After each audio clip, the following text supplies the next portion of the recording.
25th, 2023 meeting of the City Council for the City of Lake City to order. If everyone would stand for the Pledge of Allegiance and remain standing for the invocation. Allegiance to the flag of the United States of America and to the republic for which it stands, one nation, under God, indivisible, with liberty and justice for all. Let us pray. Our Heavenly Father, we thank you for this opportunity to gather and conduct the business of our community. We ask you to continue blessing our community and our citizens. We ask that you guide us in what we do tonight that is pleasing in your eye for the betterment of our community. Look after our troops, our first responders, our citizens. In your name we pray. Amen. Sergeant, you call the roll, please. Mr. Jernigan? Here. Mr. Hill? Here. Ms. Young? Here. Mr. Sampson? Here. Mayor Whit? Here. Mr. Dial? Here. Mr. Kennan? Here. Chief Butler? Here. Ladies and gentlemen, the Lake City Council has opened this public meeting. Since 1968, the city code prohibited any person from making personal, slanderous remarks or becoming boisterous while addressing the city council. Yelling or making audible comments from the audience constitutes boisterous conduct. Such conduct will not be tolerated. There's only one true manner of addressing the city council has to be recognized and then speak from the podium. As a reminder, persons will not openly carry a handgun or carry a concealed weapon or firearm when given by these meetings. No proclamations under minutes. We have May the 15th, 2023 regular session.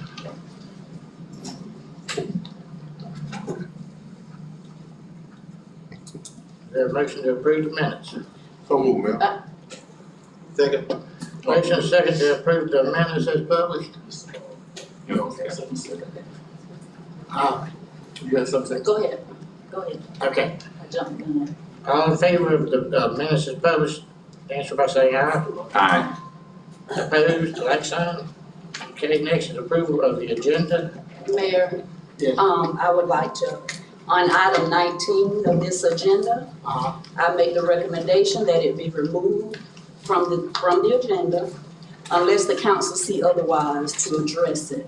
And the reason I say that is, I understand that it is an ordinance. And what's, let me just go ahead and put it in layman's terms. This council has already voted on this item. And anything outside of what we have already voted on, and from what I'm hearing, I see there's nothing attached as to why we're here. I was told that it's a public, help me out, Ms. Sykes. There was a public request. A public request, and that's why we're here today, but I see no attachment. And we're not in the business of entertaining foolishness. And when I say foolishness, that's he say, she say. If we don't see it in writing, we don't have time to address it. We're here for about serious business. And the way I take it is that the council, that what's happening here is that they're undermining, scheming to undermine the decision of the council.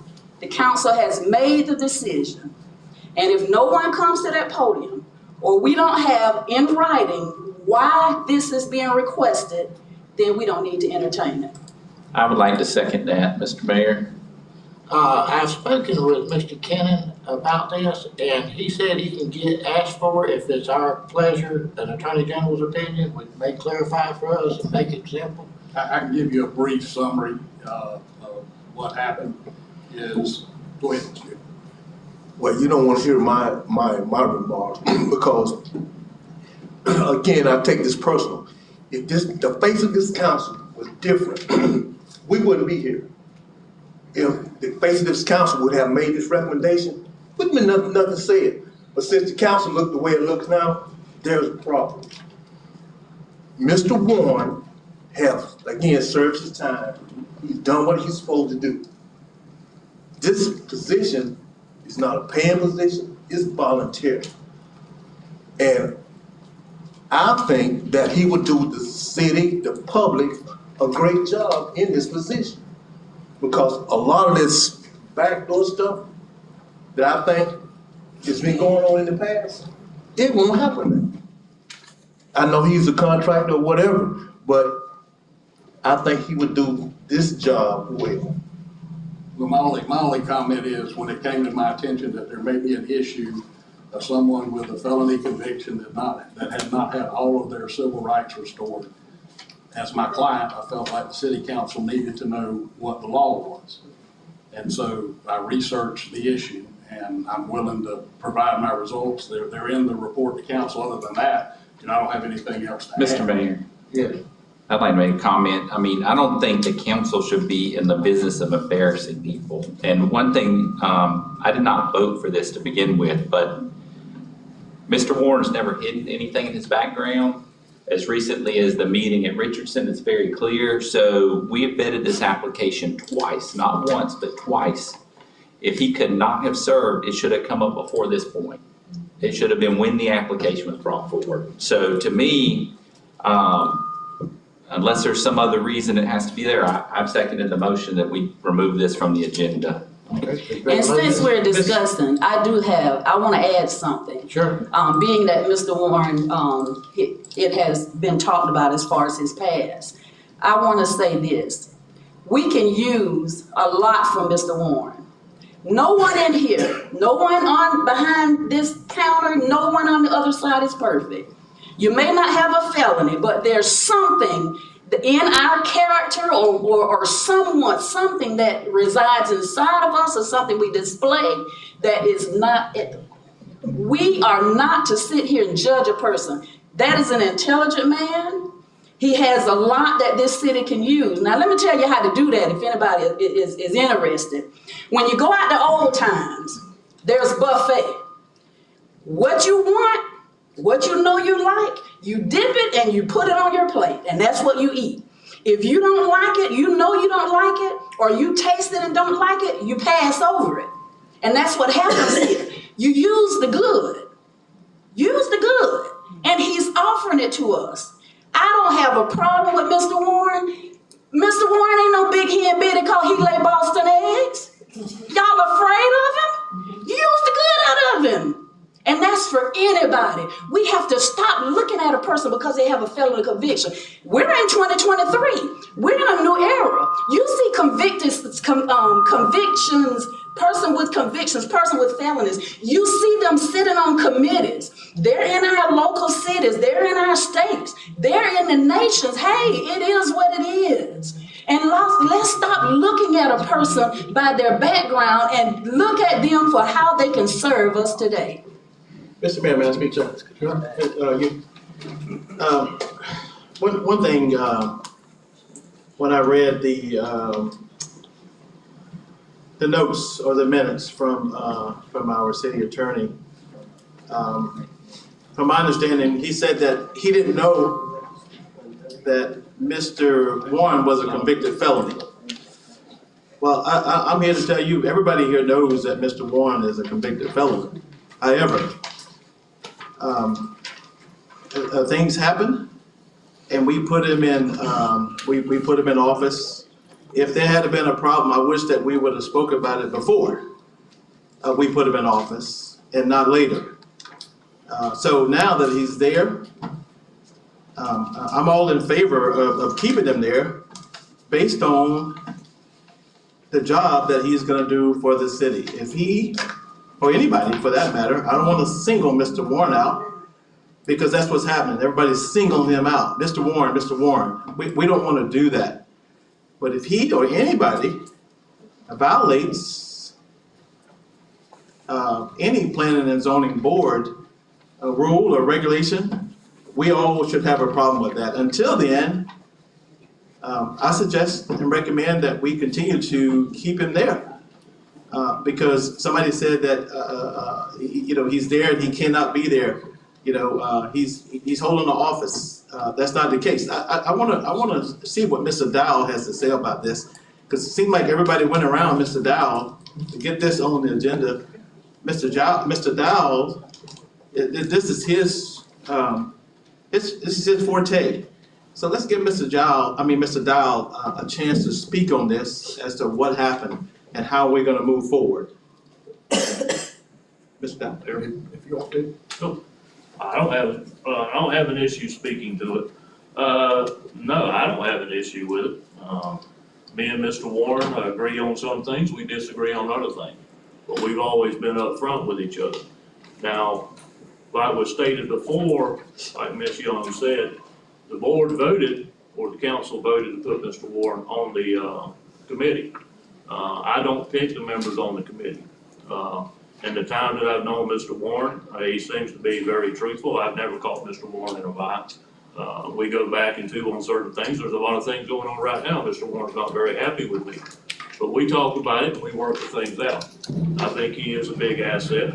And if that's something to be proven that's really, really out of the atmosphere of, why he can't, I see no reason why he can't serve on the board. I have never had any objection to it. Didn't have anything to do with this. I know there's a local blogger out there trying to come up with stupid comments that, that I'm the one that came up with this. Just because I guess on the thing it said administration put it before, that's just natural wording on the agenda items that come up.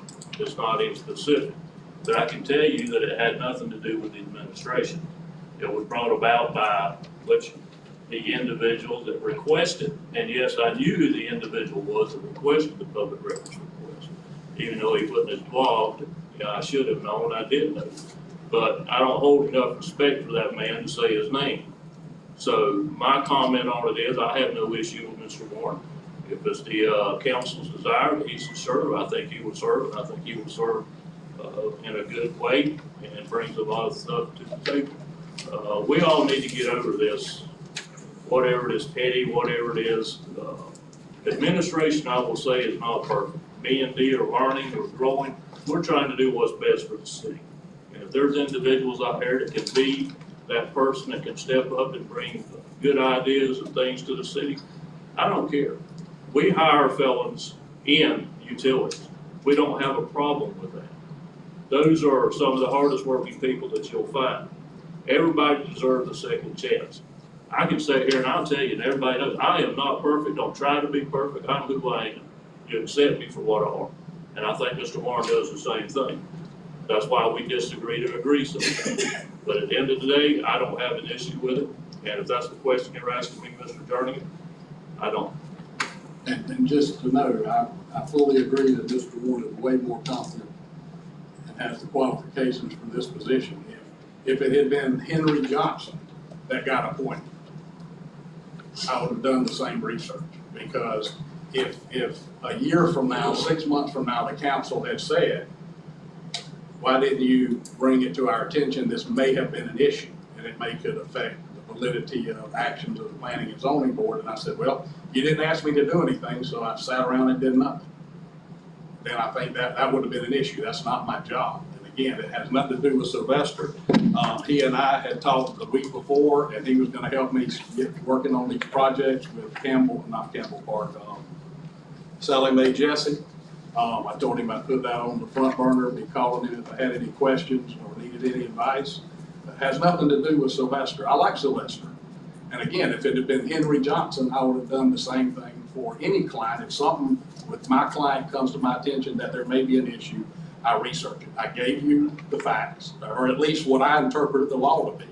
And now it's up to the council to act. But at least I feel like I've done my due diligence, whether it's Sylvester or anybody else. And that way it's brought to the attention of the council, and now it would be the council's decision to act on it. But it has nothing to do with Sylvester or me taking a prompt from somebody that, hey, you need to go look into this further, see if you can cause some controversy. That was not the intent at all. An issue was raised, and I looked into it, and I provided you with my legal analysis. It has nothing to do personal, nothing to do with his qualifications. I go to the planning and zoning board meetings now. I was looking forward to it. I think things will get done. But again, as the attorney, when a red flag is raised, I believe it's my obligation to look into it. I did. I presented you with my findings, and now at this point, we would leave it to the council. And I will hurt my feelings either way. I think I did my job. And again, all I can do is raise my right hand and say, it's not personal, it has nothing to do with Sylvester. I was looking forward to working on the projects with him, because I think he could help me get through some of these projects that we've got.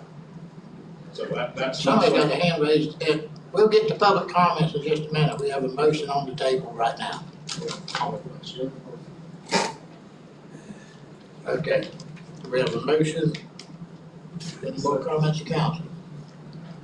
Ms. Sykes, will you call the roll, please? Ms. Young, Yes. Mr. Sampson, Yes. Mr. Hill, Yes. Mr. Jernigan, Yes. Mayor Witt. Yes. Okay, so the agenda's approved with the exception of removing item 19.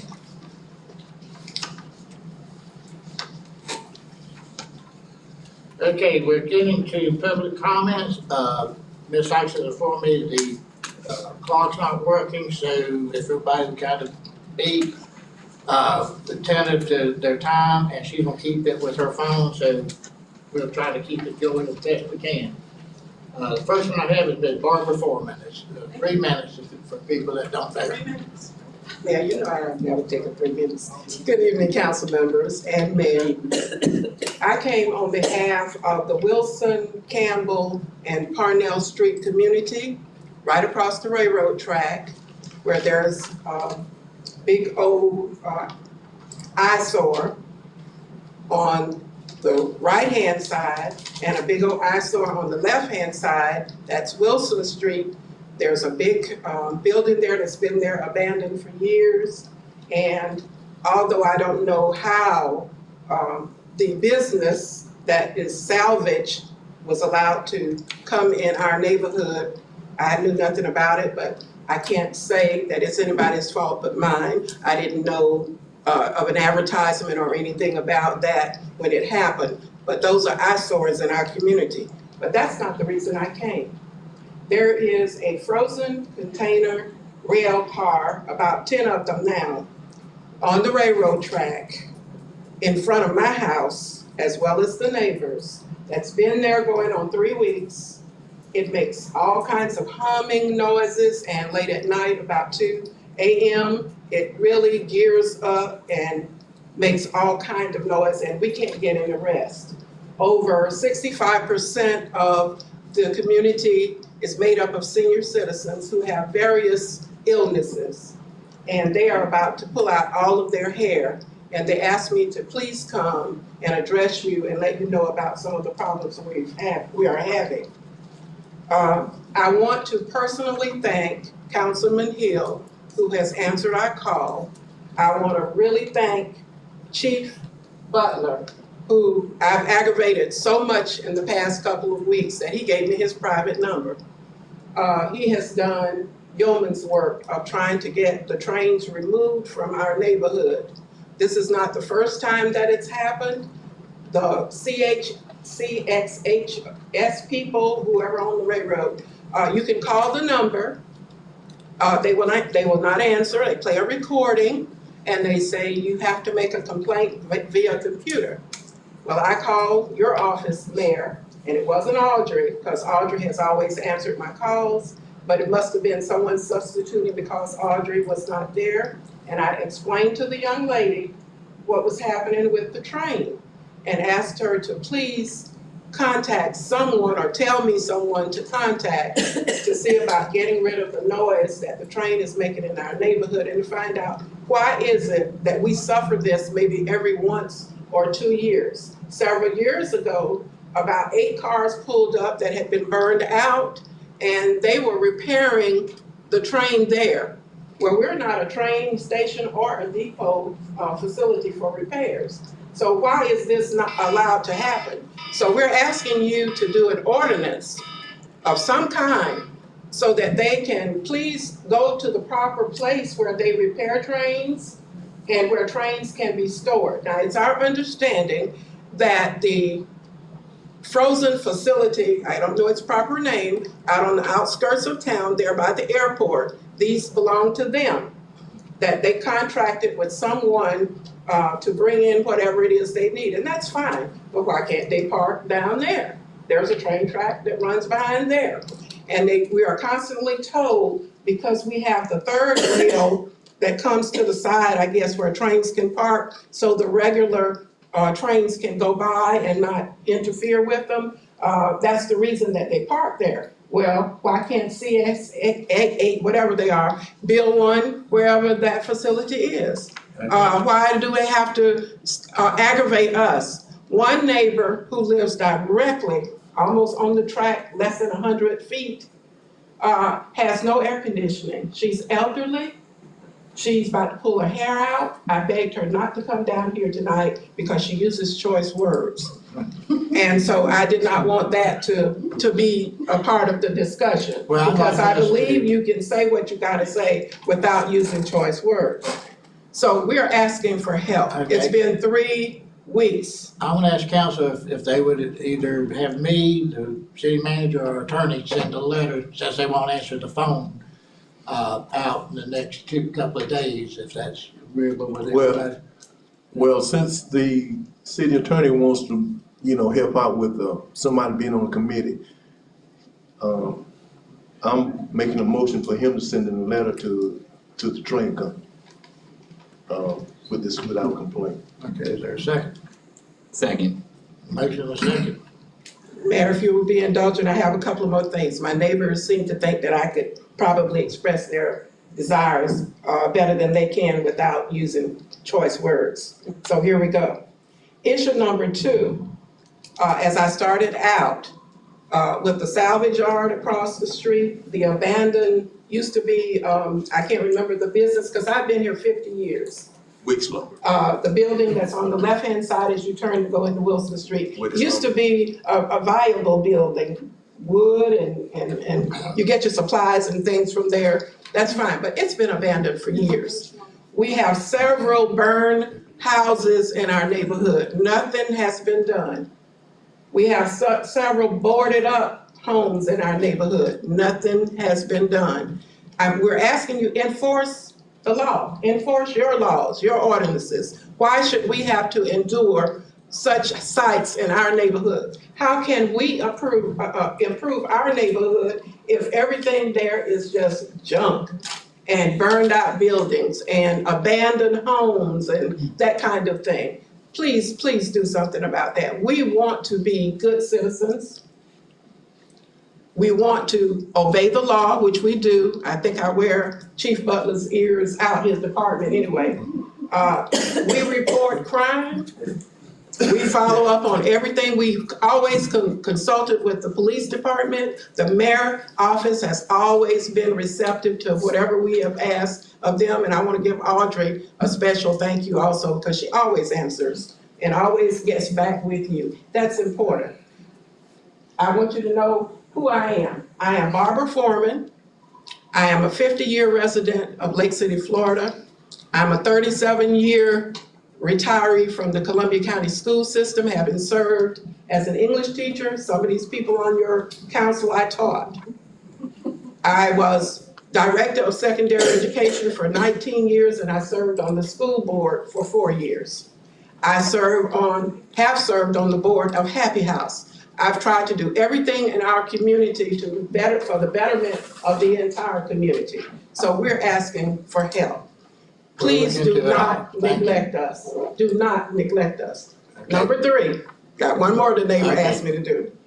A lot of the neighbors are elderly, they don't have transportation, they have nowhere to go for recreation of any kind. And we've heard that some people say, black folks don't know how to spend their money. Well, that's not for anybody to determine but the person who earned the money. And they like to go to these computer game places, and they've all been cut out in the city. But we asked, why can't we have 1 or 2 in the city limits, not 13 or 14, what used to be here, because that creates nothing but problems. Have over in White Springs, they have 2. They have double police protection. You have to go through the thing we came through when we came in this building, make sure we're not armed. Okay, I go, I'm not ashamed to say it, I go too, because we need recreation. They serve good food to the senior citizens as they spend their dollars.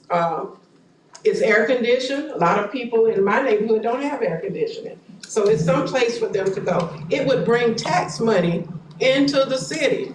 to use for the Richardson Daycare Center or other charitable groups that come before you each year and beg you for money to sustain them.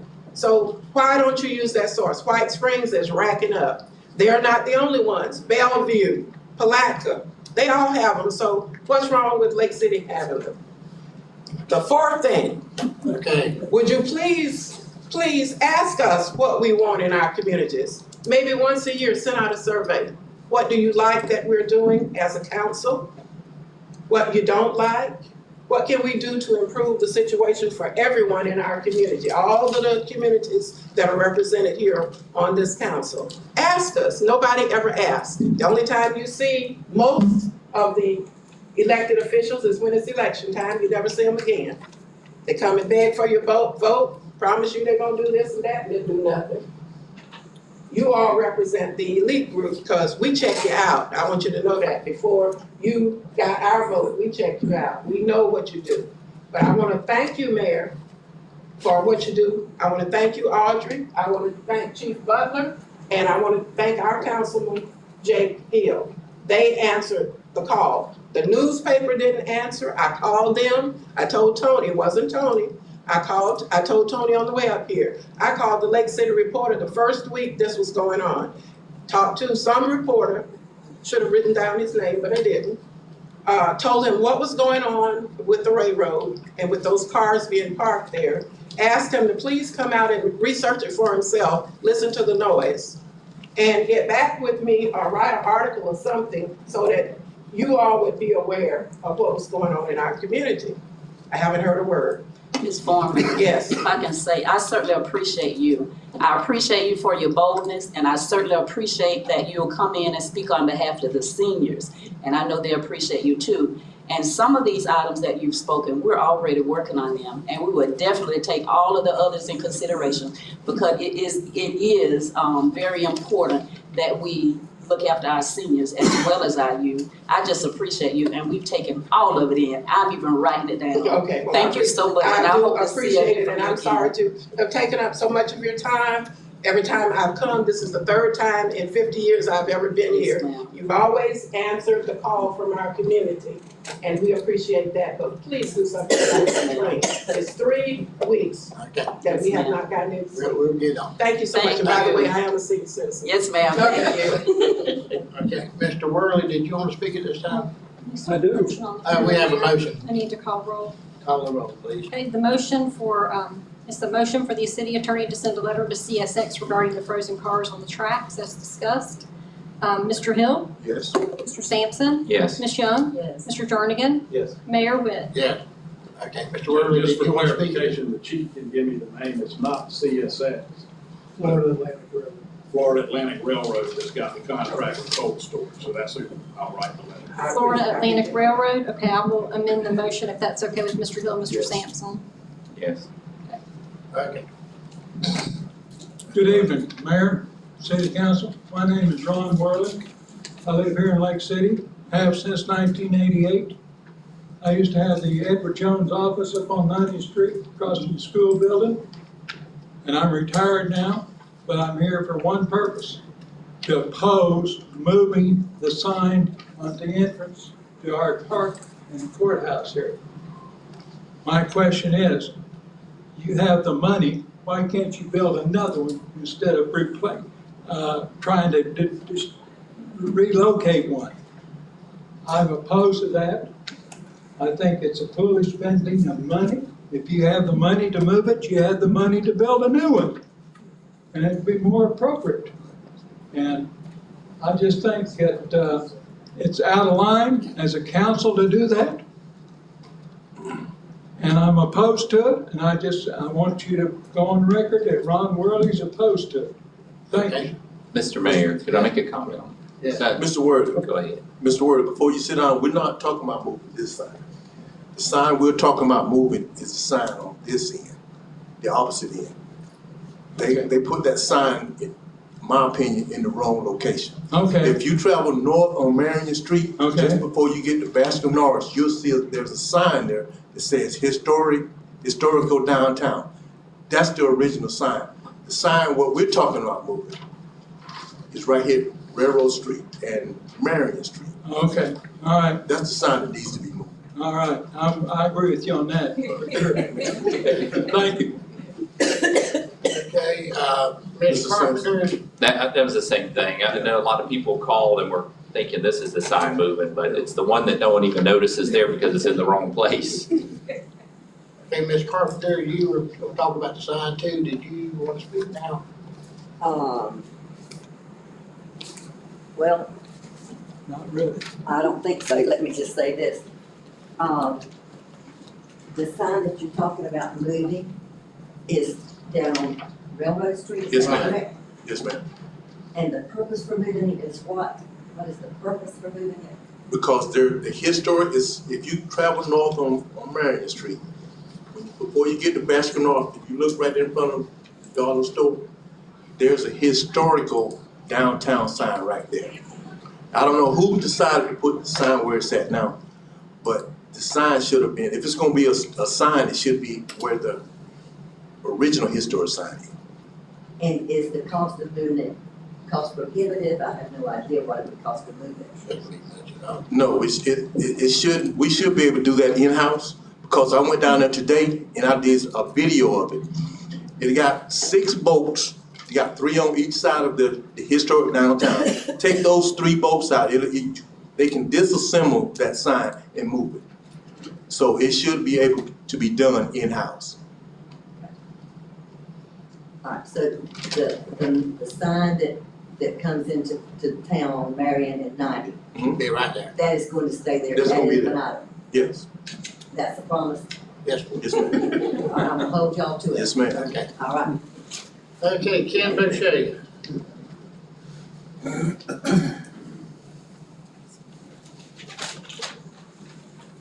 Hi, I'm Ken Boucher, 230 Southeast Brown Street.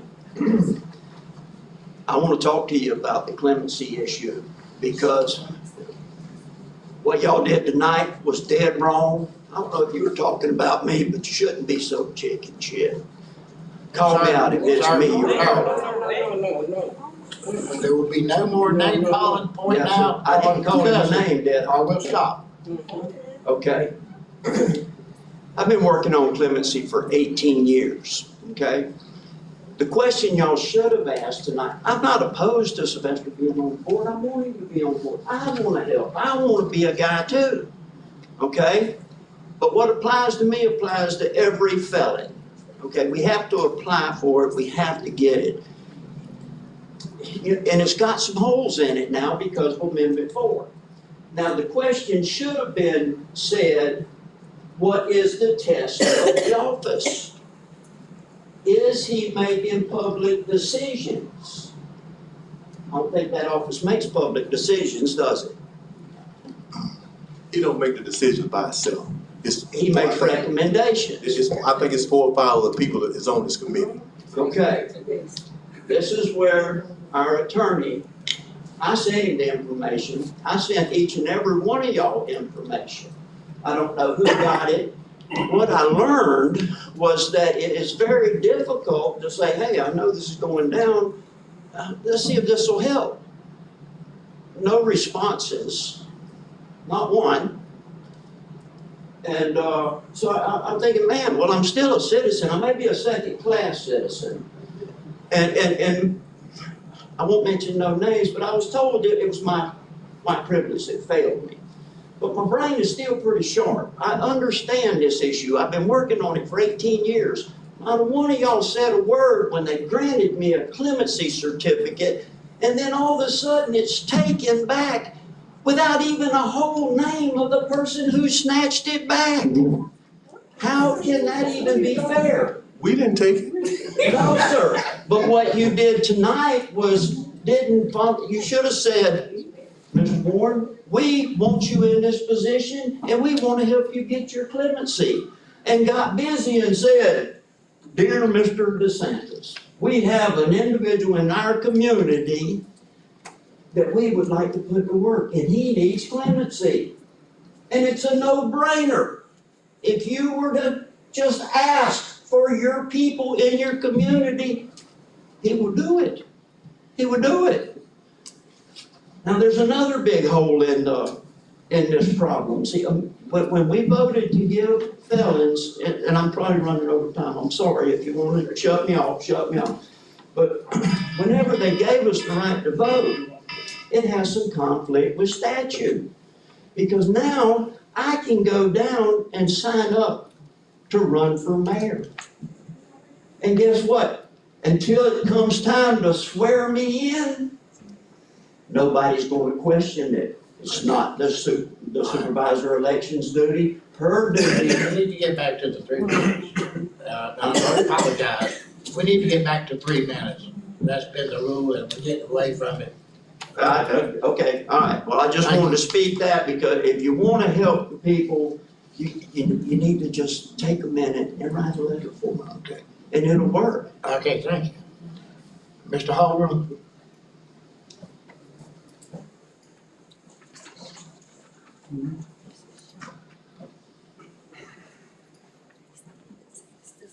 Mayor, council members, Sean Holmgren, 240 Northeast Laguna Drive, Lake City, for those of you that don't know me. I want to talk about clemency a little bit tonight.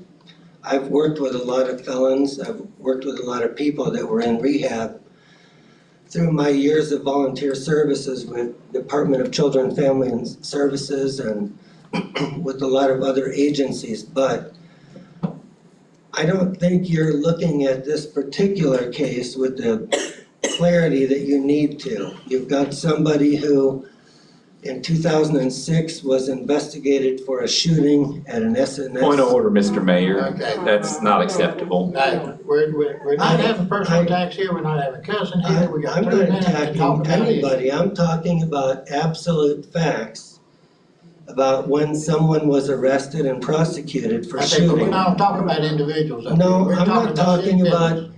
any individual, I'm talking about somebody you've appointed to a board. Talking about somebody you've appointed to a government board. You've appointed somebody to actually look Okay, over we're done. government affairs. You're done. Who has been a convicted shooter Point of order. Mr. and a Holbrook, felon who ran Point a of order. $33 million a year. Point of order, Mr. Mayor. Not another time.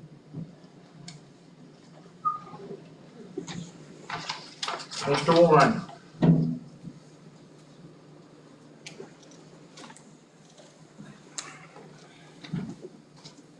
Man, ain't nothing left for me to say but give y'all my head on a charge. I mean, sometimes I just wanna throw the towel in, but, I think Ms. Foreman, God sent you, I didn't know you were coming to just reconfirm that it's worth hanging in there and not giving the devil the victory. Mayor and council members, it pulls at my heartstrings to have to say this, but it has to be said. However, I will admit with the new city administration and the new council, there has been some movement toward fairness across the board. Nonetheless, north of the track still gets treated as if it is a third world country and its residents as second-class citizens. In 2023, that should not be. Some may question that this is a bold statement without facts to back it up. So my facts would be a 10-year reflection on what and where the city has spent the bulk of its money during those years. Local government and elected officials are to blame, not Sylvester and others. When a request is made for something north of the tracks and it be so minor in comparison with other communities get without even asking, you delay, you deny, or you divert. Point in case, it is funny how a simple request for funding to demo abandoned houses north of the tracks can't even make it on the city council's agenda for funding. Code enforcement without the money to enforce change is all bark and no bite. That is, the city has set aside $10,000 to demo houses. That can't even demo one building. The building I just demoed cost $13,000. That is a joke. That is just one of many examples. then you wonder why you get pushback from those of us who come up to the podium. Why does it hurt so much for our local government to do what is fair and equal north of the tracks? I conclude by saying this. I ask that this new administration and this new council continues to build on the improvements they have made on fairness and equality across the board. Thank you, Mr. Mayor. Thank you, council. Mr. Fowler.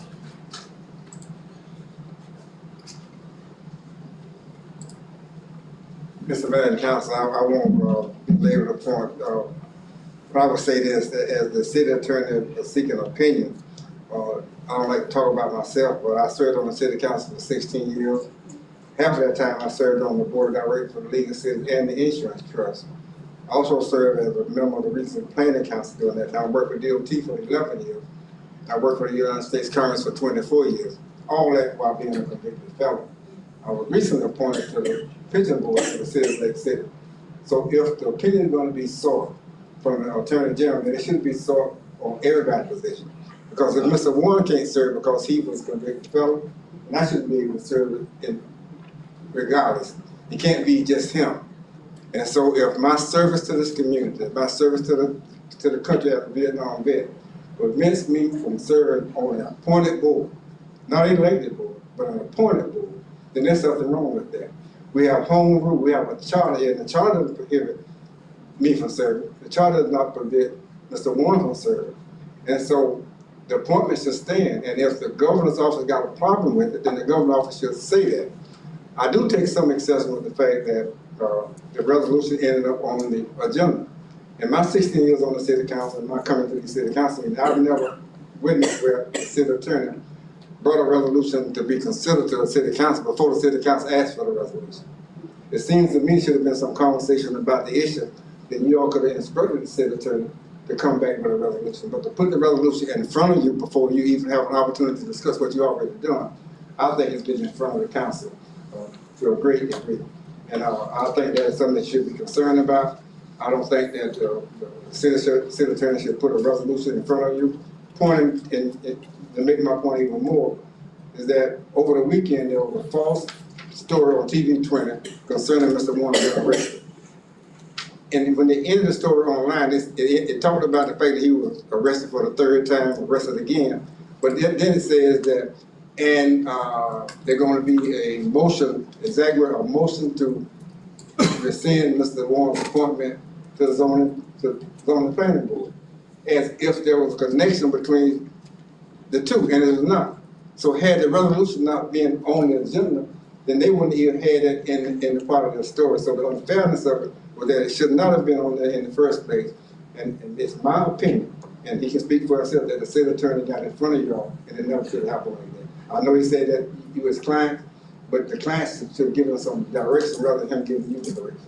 Thank you. Okay. Next presentations, Brandon McKittrick and Farrah Isaiah with James Board Company, audit review.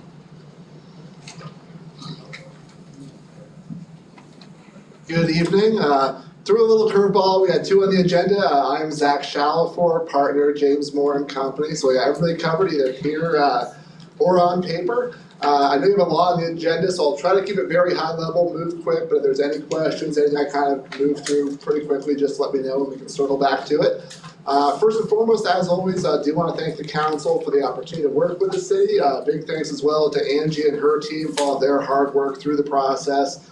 It is one that, oftentimes you go through a transition, the finance director level or other major departmental changes. Sometimes it can kind of throw a wrench in the audit, the overall financial management, but I do want to highlight that was a very smooth process. Really did not miss a beat from our perspective working through that. So a big thank you to Angie and her team for all their hard work. There is a presentation that was passed out in the inset of the cover of the bound financial statements, and we've got it up there. On the first slide, after the cover, is a summary of our audit report. So these financial statements are management's financial statements. There's 5 reports that we issue that summarize the results of the audit. The first is the audit report on the financial statements themselves, as that's the primary objective of a financial statement audit, is to have reliable financial reporting when it comes to looking at the end of the year as you go into the upcoming budget cycle. We did issue an unmodified opinion there, which is the highest opinion we can issue that says that your financial statements are fairly presented in all material respects.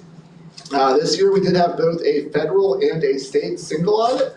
That's where if you spend enough federal or state grant dollars, we have to take a detailed look from a compliance perspective at the use of those funds. We had no issues related to the testing surrounding the ARPA funds. Even though you still have those resources, you did elect the standard allowance to effectively kind of streamline the federal compliance process for those funds.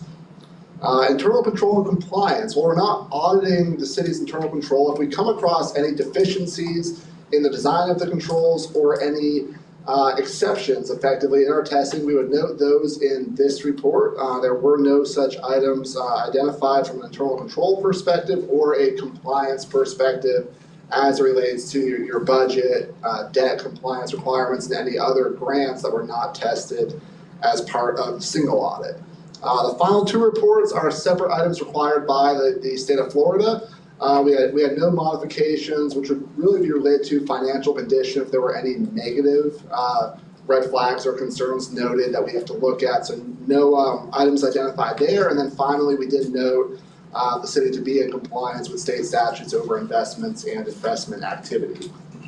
On the next slide, we have a 4-year trend looking at the fund balance, your assets minus liabilities in the general fund. And as you can see here, in total, that number went up about $8 million from 2021 to 2022. That was almost entirely about $6.5 million worth. That is your ARPA funds showing up there as those have come in. So it's not just kind of an operational, you had this much of a surplus. That change primarily is related to the ARPA funds being recognized on your financial statements. On the next slide, as we've done in prior years, we look at your fund balance, and in this case, we still back out the ARPA funds relative to what you spent in the current year to say, what percentage do you have in reserves? And you're pretty much spot on with the prior year, about 127%. So overall, a very healthy level of reserves, as you go into the future. Just look at the biggest thing I kind of see is the last couple of years it was revenue with COVID, or our revenue is going to drop off. Now it's really just the expense side, because as we look at everything, you don't know what something's going to cost tomorrow, never mind in 12 months. So the best piece here from what I see is the city's going into that future, the next budget cycle, and just the next year and a half or so, that continued uncertainty with inflation from a very strong financial footing. On the next slide, as we've done in past years, again, take a quick little look at your proprietary, your enterprise funds, your wastewater and natural gas. And here I look at your unrestricted net position, which is kind of a very similar bottom line working capital type number. And what we look at here is really just the trend, where what we like to see is you have kind of a minimal kind of inflationary year over year increase. But what we look for is if there's any continued decreases, are there any concerns that we see that say, hey, maybe these rates are not appropriate or anything else and not sufficient to cover operations. As you can see here, about 15-20% increases in both funds. That's kind of that standard inflationary as just revenues increase and expenses increase. We always like to see that number at the bottom increase a little bit as well. So positive from a trend perspective in those funds as well. A couple other catch-all items on this other highlight slide. Your fire fund and airport, as well as CRA, all did have positive fund balances at the end of the year. I will note, I think it's the 3rd year now in a row that we do issue a separate audit report over the CRA financial statements. All of that activity is included in the citywide, but there was a new state rule that the CRA just had to have its own published report, even though all of the numbers are the same. So I did just want to briefly highlight that. As I mentioned, ARPA, about $6.2 million is the number that shows up in that assigned fund balance in the general fund.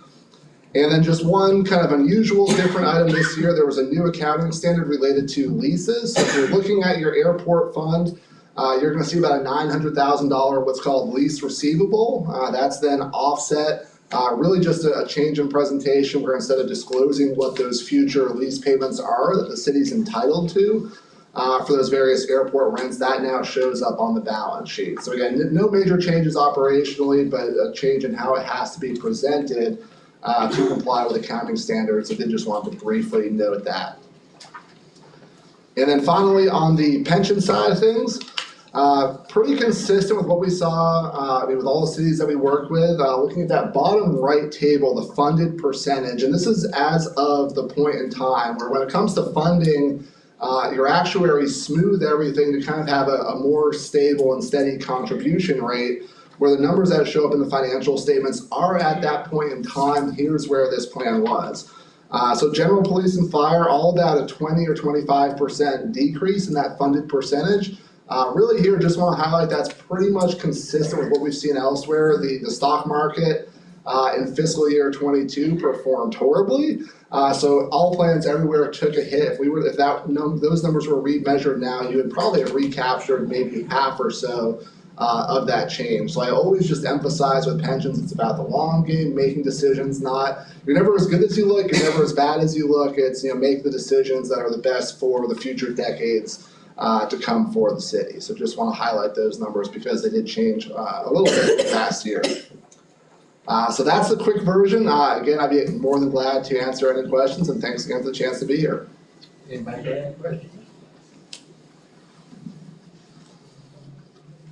That's it. Thank you very much. All right, thank y'all.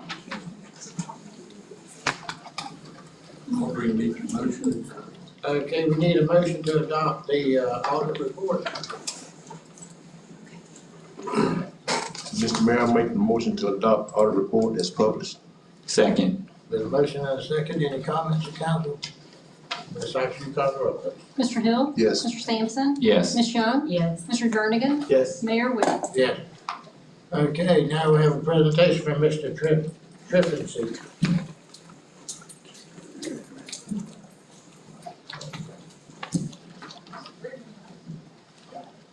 Thank you, Mr. Mayor and Council, for allowing me the opportunity to make this presentation. It's a short presentation. I have 4 pictures that I want to give to demonstrate the problem that we're having with the commercial traffic on Southwest Laurel Lane. My name is Richardson. I live on Southwest Laurel Lane. And the first picture is photo number 1. Okay. So the good news is first, the city has protected the residential character of neighborhood streets in the past. And this is Laurel Lane. It's a dead end. And what we're seeing here is there's commercial activity out in the foreground, where there is a Circle K now. And there's a laundromat on the right. And the residents on the left installed wooden posts to block the traffic from driving through there. And the city had put up metal stakes with reflectors along with a dead end sign to prevent same traffic from going on and off Laurel Lane at this point. Now photo number 4. The city has also carried out this same methodology in other places in town. This is on Clements Avenue, and it stops commercial traffic from going through the Forest Hill subdivision. Okay, next is photo number 2. On Laurel Lane, this is what we have today.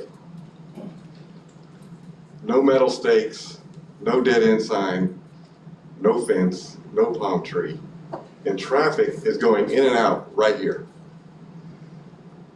This is a commercial business activity that has not been permitted.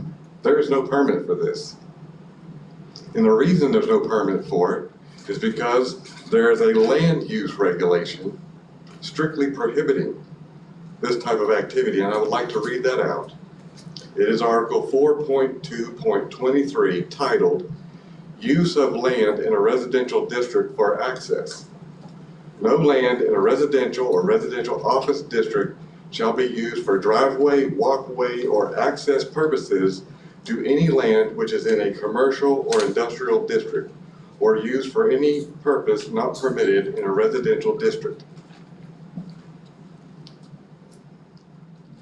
The Circle K is commercial industrial, the laundromat is commercial neighborhood, And there's also one other business on Laurel Lane, photo number 3.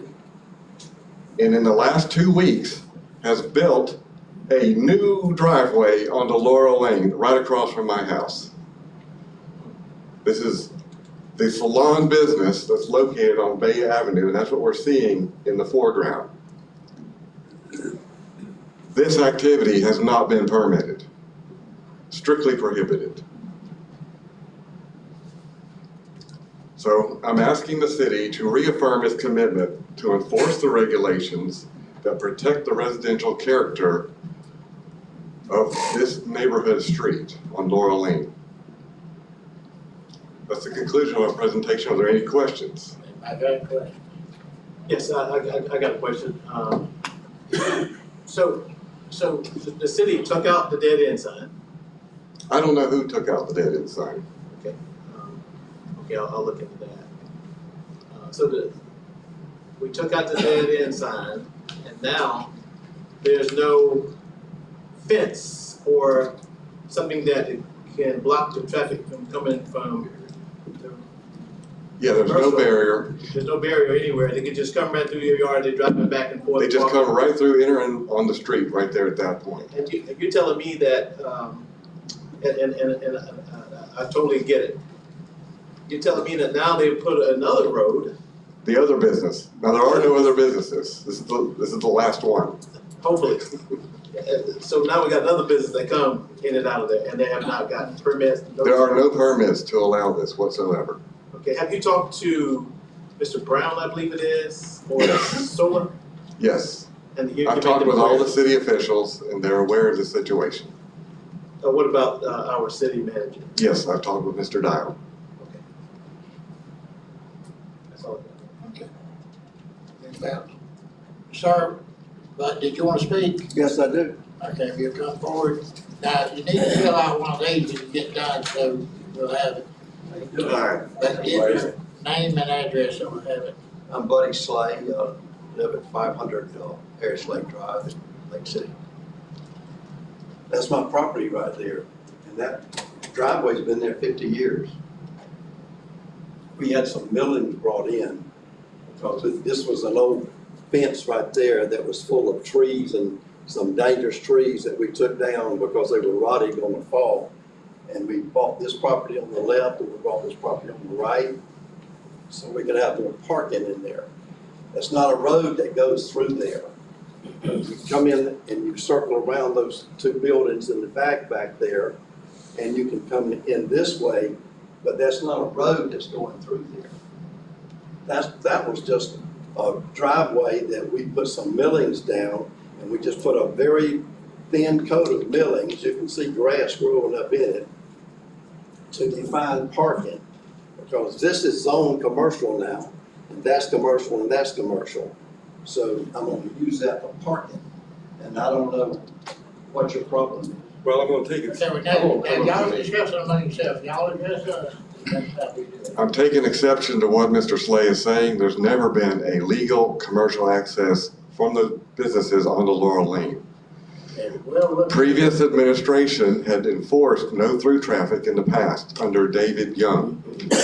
All that got thrown away in the year 2020 when Circle K began its construction, and then this opening ended up on the street at the end of Laurel Lane toward the Circle K and the laundromat. That's not correct. And then this opened up right here. It was 2015. The picture was taken in 2015. And that's the year it was open. It was not open in 2015. Yes, it was. Okay, again, the city has never granted permission for any commercial access onto Laurel Lane, and it's strictly prohibited by land use regulation. That's not correct either, Mr. Mayor. I would advise that you have someone on staff look into it. Okay, we'll do that. Okay, thank you for your time. Okay, we'll move along here. Next is the old business with the public hearing of city council ordinance 2023-2245 on final reading. Kenna, would you read that by title?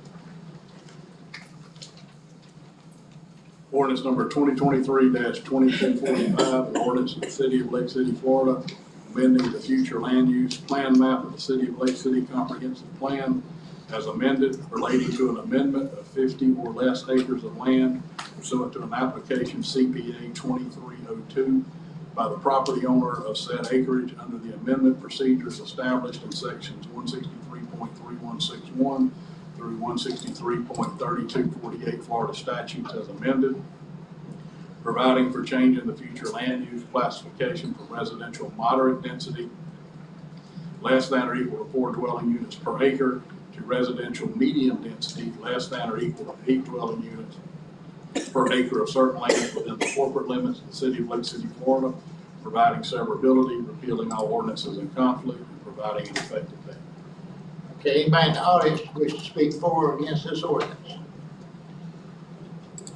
I don't see any. Okay, we'll close the public hearing, move into adoption of City Council Ordinance 2023-2245.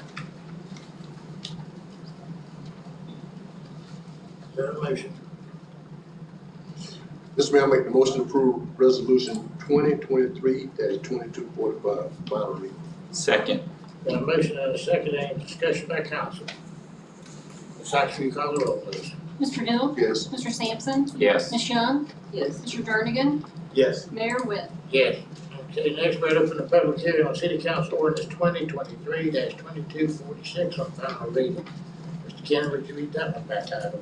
An ordinance of the City of Lake City, Florida, amending the official zoning atlas of the City of Lake City Land Development Regulations as amended relating to the rezoning of more than 10 contiguous acres of land pursuant to an application Z23-02 by the property owner of said acreage, providing for rezoning from residential single-family 2 RSF2 to residential multifamily 1 RMF1 of certain lands within the corporate limits of the City of Lake City, Florida, providing severability, repealing all ordinances in conflict, and providing an effective date.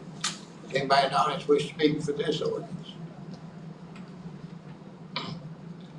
We'll close the public hearing and move into adoption of City Council Ordinance 2023-2246 on final reading. Mr. Mayor, make a motion for approval of City Council Ordinance 2023-2246 on the final reading. Second. Got a motion and a second, any discussion by council? Mr. Hill, is that you? Okay, Ms. Sykes, will you call the roll, please? Mr. Sampson? Yes. Mr. Hill? Yes. Ms. Young? Yes. Mr. Jernigan? Yes. Mayor Whit? Yes. Next, we're to open a public hearing on City Council Ordinance 2023-2247 on final reading. Mr. Kenny, would you read that by title? An ordinance of the City Council of the City of Lake City, Florida, amending the city code to add a new section number 86-110.19, Article 3, Chapter 86, which provides for the permanent vacating of the 30-foot wide utility easement located at Parcel 2 at Lot D Brookside subdivision, a subdivision according to the plat thereof, recorded in Plat Book 3, page 45 of the Public Records of Columbia County, Florida, providing for conflict, providing for severability, providing for codification, and providing an effective date. Anybody wish to speak to this ordinance? Okay, we'll close Close the public hearing on this and move into adoption of excuse me, City Council Ordinance 2023-2247. Mr. Mayor, I make the motion to approve ordinance 2023-2245, final reading. 47. 47, sorry, 47. Second. We have a motion and a second, any discussion by council? Ms. Sykes, will you call the roll, please? Mr. Hill? Yes. Mr. Sampson? Yes. Ms. Young? Yes. Mr. Jernigan? Yes. Mayor Whit? Yes. Okay, item 7 is Richardson Community Center update. Mr. Kenny. Yes, when the community center was transferred to the county, there was a discussion about a potential joint board with the county. The county opted not to go in that direction. They then issued a licensing agreement to Richardson Community Center Board, which essentially, I should receive a copy any day from Mr. Foreman, essentially says, we're letting you use, you being the board, you have use of the building, we'll do certain maintenance things, landscape, et cetera. And other than that, you can use the building as you deem and the board deems appropriate. The county, Mr. Foreman indicated that based on whatever their budget is year to year, they'll budget for Richardson as their budget allows and based on the request for Richardson. And so at this point, based on that, where this council is at is, any involvement with the Richardson Community Center will be directly with their board. So they, if they ask for X number of dollars, this council can decide to give them X number of dollars. This council can decide to give them X number of dollars if they use the money for certain purposes. But those types of negotiations, I guess, or requests would be now outside of the county's involvement, would be with this council directly with them. Mr. Mayor? Yes. So that's not a no, but no. First of all, but second of all, I think it might behoove us to ask for a separate licensing agreement for the programs that we're gonna fund, because I don't see any need to run the programs the city's gonna run through a secondary board that's non-governmental. That doesn't make any sense to me. I'm all about funding the programs. I think that's important, but I think we need to have a hand in how those are set.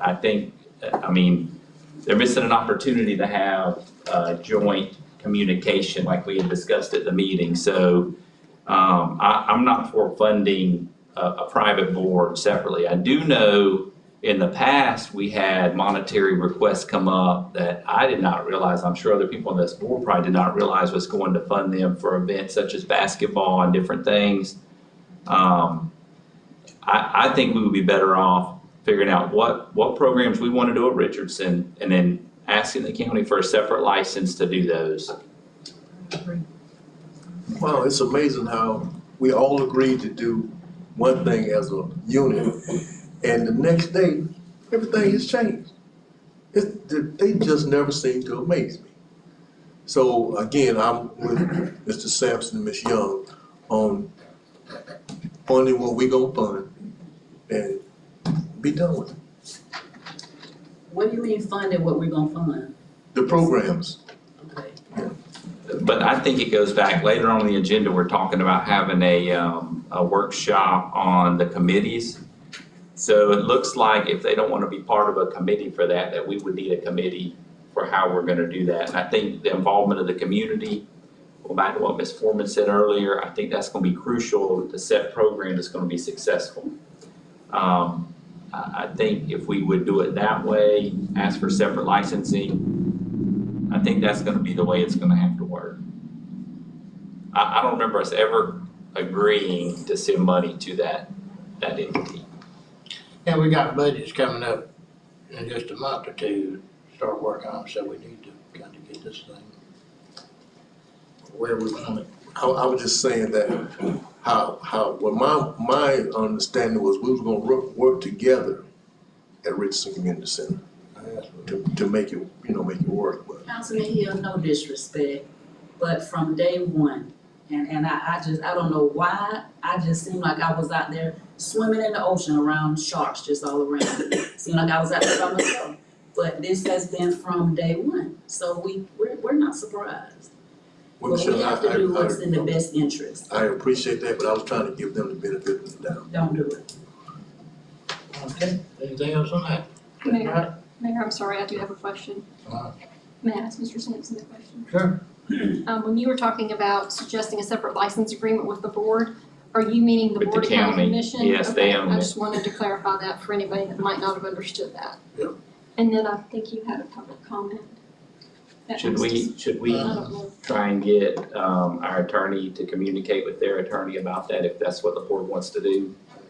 Look, when I get the licensing agreement that the county has with the board, I'll provide that to Ms. Audrey for dissemination to the council members as a starting point to see what it looks like when we start negotiating with the board in the future for our involvement. Mr. Holgram? I want to say something. Go ahead. I understand what you guys are saying, however, we have to get our city manager involved in stuff like this. We can't go around them, we need to go through them and have our city manager maybe talk to the county manager with both attorneys. That would be the ideal way to go. But we have to keep our city manager involved, no matter what kind of monies, what kind of activities, lease agreements, we have to get him involved. So please, whatever y'all do, make sure that Mr. Paul Dow is involved in it. That's all I gotta say about that. Thank you. Thank you, Mr. Holden. So, I know with the recreation monies that the county is allocating, they've specified that they not do business with any nonprofits or any agencies that have felons or convicted sex offenders on their boards.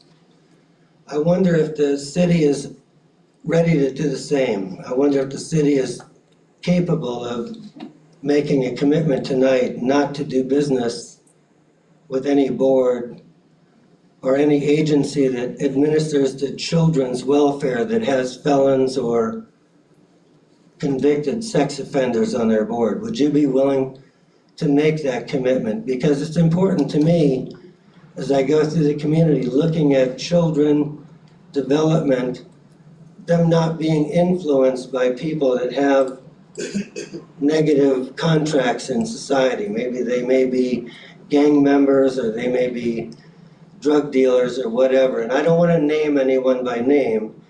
You know who I'm talking about, but I'm trying to make sure you won't allocate monies or support to any board which has anyone on it who is felonious in nature. Please, dear God, tell me that that's important enough that you protect the children.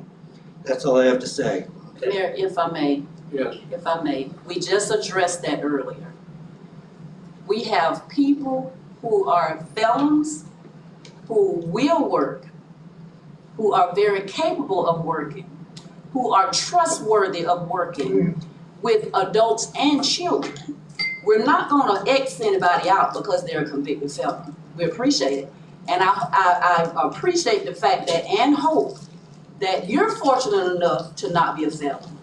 But we have a lot of felons in this community who are very capable, willing, and trustworthy to work with our children. Ms. Young, I've worked with a lot of children over the years, putting 20 years of my life into dedicated to donating my time to children's charities like DCF, working with Make-A-Wish, working with children that were disadvantaged half my life.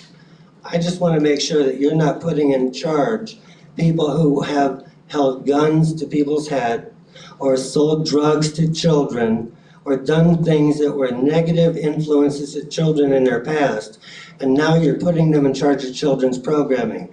Now, if they were a felon and they stole some money from their employer, white-collar crime, and they didn't harm any children, and you want to put them out in charge of children's programming, that's great. But if they've already injured the community by creating drug gangs and by creating negative contracts in the community, I don't want them near a baseball game or a football game or any place near children because I think they have a propensity to be a negative influence. Mr. Hogan, so I'm going to agree to disagree with you. You frightened me earlier. You frightened me. I didn't mean to frighten you. Your aggressiveness, you frightened me. You know what? The lack of the complacency in this community frightens me. The fact that no one will stand up against the people that are puppet mastering this community. That's scary to me too. Yes. So let's agree to just disagree, Ms. Young. Let's move on. That's fine.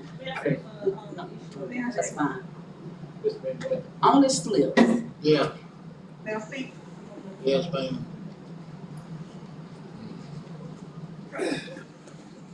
We need to be talking about the topic. And resolve 95 Southeast Putnam Street. The only thing that I have to say about that, there's many felons in the community. But when you're putting these felons who are in the community who have done harm, whether it's to children or to our elders, they should not be. I have children in the community. Why are we gonna put an ex-sex offender in front of our children, an ex-drug dealer in front of our children, whether they did their crime or not, whether they did their time? That's wrong. Our children are being accepted to that, and it's taught. Okay, thanks. You moved mine from 19 since 19 struck to now. I just want to speak on about the community of Richardson and what have you. People are speaking on felons. We do have a lot of felons. Guess what? When I used to teach at an alternative school. I had kids that come up to me now, they working. They had felonies. They got sent there because they were felonies. They got felonies at 17. They got felonies, some of them got felonies at 18, 19. They 30 years old now. You have people who 50, 60, 40, who did stuff when they were in their teens, but we're gonna hold you for this for the rest of your life. Now, when people say about people being everywhere, we go to football games, we go to basketball games, nobody vetted, nobody in there. We got parents in there. The parents are felons, but they came there to support their children. We're gonna tell you can't support your child because you're a felon. We can't do that. We can't discriminate. We can't look at a board and try to do everything because a lot of people come up here. Are you gonna vet the football? What's the little people out there, the football team that come up here and ask for money? Y'all vetting everybody on that board? If y'all Curtis Burgess coming here to do a football, nobody vet, and I'm not throwing him out, but he got a whole little organization that he do with football. Nobody does that. It's just like like you all was saying, it's an attack, and we need to stop that because we can't hold people. Okay, you. Mr. Bowden, I don't know how old you was when you committed a felony. You 70-something years now. We still should be looking at him like that. We cannot, and we don't hold you all responsible because we're not getting the things that we need as far as clemency and all this kind of stuff. So we need to stop as the community attacking the council because we're not getting clemency. We're putting people in that to make them work and be productive. Only way people gonna be productive if we use them.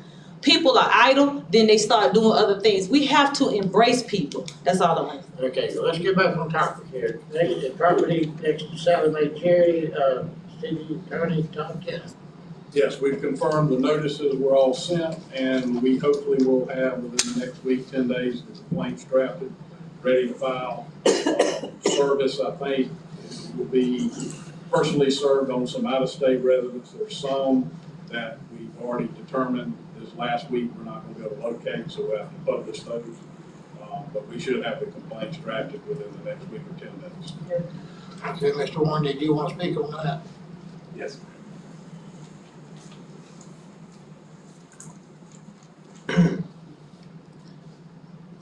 If I may have understood the city attorney correctly, my question is the turnaround time on getting all the pieces of property dealt with so that the city can officially open the park to the public along with the grand opening ceremony would be around about what time frame? Let me confirm that I'm going to have to publish, Sylvester, and then I'll just call you on your phone, and because I told you 2 weeks ago I keep you up to date on that, so I'll make a note of it. Can you render me an opinion? Well, I can't tonight, but let me look and see how many I'm not going to be able to locate within the next few days, and then I can look at the publication time, because I believe it's you publish and then you have to wait 30 days, and then you can default it. But I'll get that time frame for you and personally call you and let you know what it is. All right, I was just asking, I noticed that you render opinions, and so I just didn't know whether or not you would have had an opinion on this one. If possible, city, I don't know what the policy is about dogs being at public parks. Is that allowed or not allowed? I think it's a liability. Some people complain about the new park, people letting dogs go in there, walking them and using the bathroom and whatnot.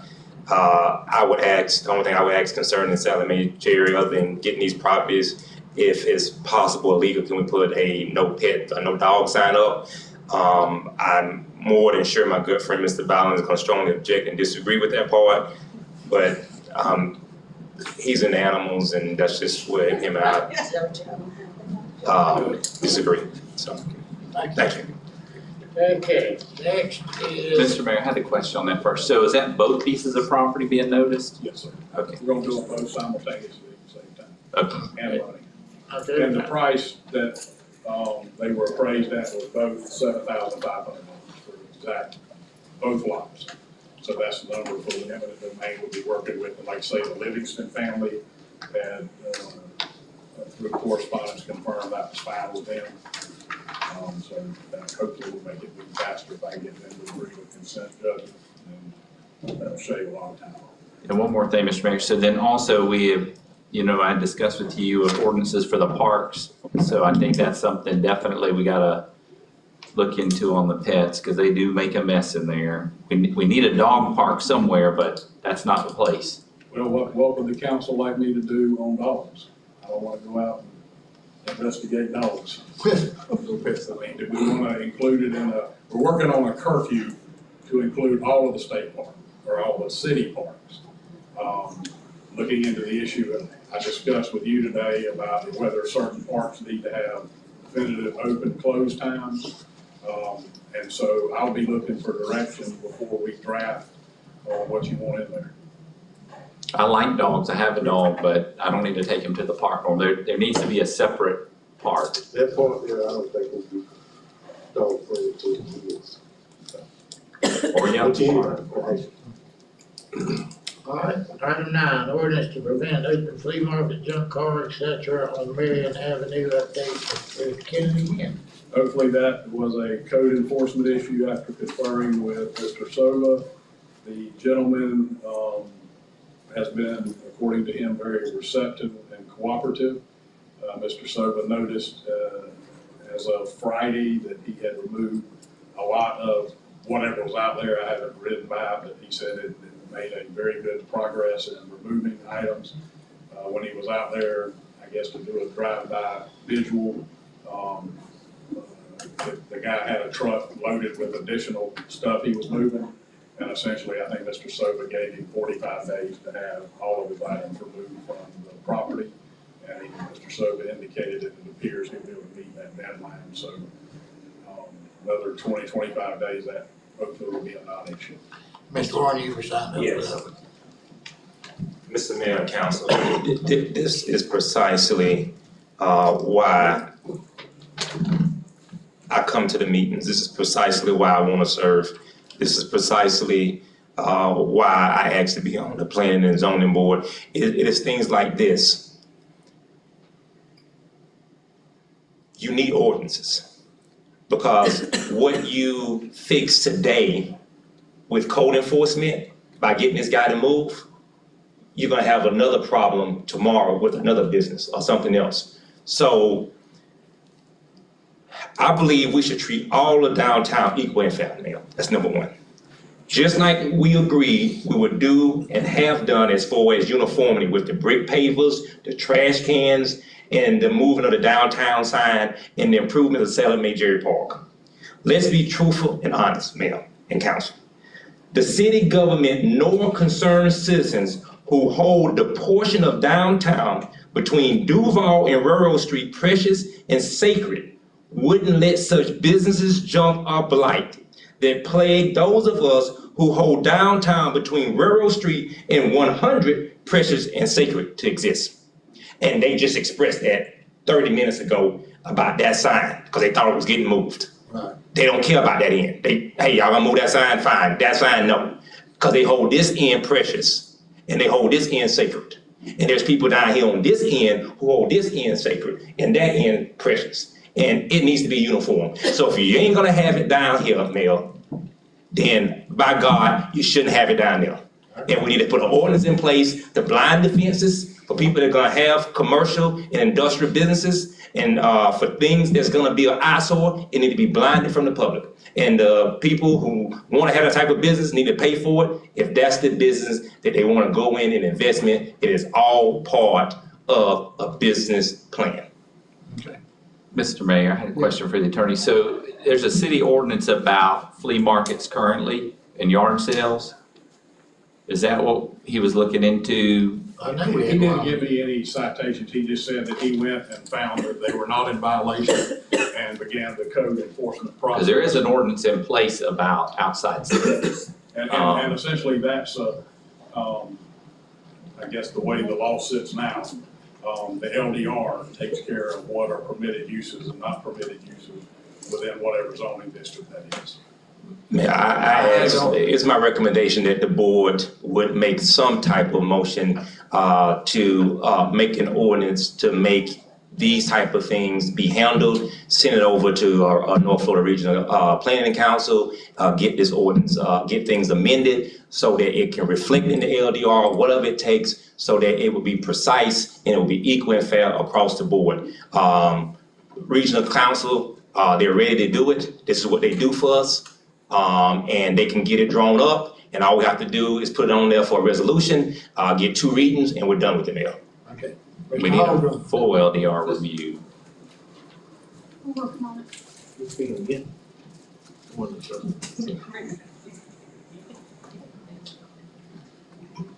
I find it just amazing that Mr. Warren has more influence over your council than local Mr. developers. Mayor, point of order, he's mentioning someone. We're not gonna mention No, names. but I'm talking about the real estate that he owns on Okay, you're done. the You're done. community. Step back. Mr. Mayor, point of order. Yeah. Okay, just step away. Please. Now, if you can't do it without being personal, we're not doing it. I'm not gonna be personal. What you're doing is you're taking advice from a business owner. Okay, get out. Thank you, Mayor. Yeah, may I say something about this, this ordinance that's being requested or whatever, through, Mr. Kenneth? Again, Mayor, I just think that we're putting everything ahead without letting our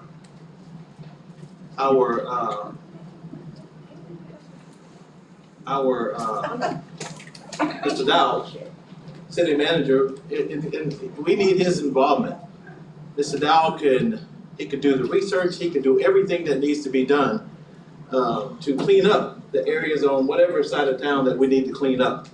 But without getting him involved in everything that's happening, you know, it's like, let's give him an opportunity to address these issues. And I do. Mr. Mayor, I believe Mr. Dow's working on something at the LDR already, so he's already working on it. Okay, but again, I want to hear him say it. I want to hear him talk about it. If you don't mind, if he's working on it silently, silent, that's good. I'm glad he's doing it. Well, there's a lot of problems with the LDR. I mean, there's no zoning at all now that allows a church without it being an exception. Yes, I get that. That's So I think he's been working on it for a while, I believe. What do you have to say about about that, Mr.? Yeah, and that's why we're trying to revamp the whole LDR. A lot of these were developed 10, 20, 30, 40 years ago. Yes, sir. And everything that was even prevalent 10 years ago in LDRs really don't match what's going on today. So that's why we're taking a look at modernizing them and making it friendlier to the community and protecting, some of the comments that we've heard, being able to take away some of those things that were allowed to happen in the past, that we can get some teeth into it to where we can actually enforce what's being done today to make the community look better. Thank you, Mr. Dow. I appreciate that. Okay, moving on. Item 10, discussion possible action moving downtown historical site, Mr. Dow. Yes, sir, Mayor. Back in February of 2022, the council at that time, without the new members on it, had voted to do some different things with downtown or north downtown, and also to move the historic sign. In the past year, there's been quite a few different things at that time. I was interim back then, became permanent in January. We've got some of those items accomplished, and this is one of the items that's left, is to move the sign. There has been questions in the past about where the district actually is as far as the historical district. Some legalities in question, and some members of the public wanting to oppose where the sign is located. At this point, I just want to, since it's already been passed by the council to move the sign, is just get direction to go ahead and move the sign once a prominent place has been established for that, for the sign to be placed. That way we can bring that back to the council, and then we can get into it and see what the cost and all would be to move the sign to the new location. Mr. Mayor, I got a question on that. I got a question. Also, February of 22, so a little bit over a year ago, we talked about that, Mr. Dow. We also mentioned the 50,000 for the pavers, the lights, getting rid of the benches. Would all that be something that we could look into as well to do it all at once? Because I don't think we've spent that 50,000 yet, have we? We've almost spent most of it. Like I said, we have got the papers done, we have some of it done, we're in the process of getting the trash cans and all. And probably at some point, we will need to come back and ask for some additional funding. Do you have an idea yet how much that'll be, or still early on? Still early on, a lot of the stuff in the trash cans is costing us a lot more than what they thought they would, because the price of everything is going up right now.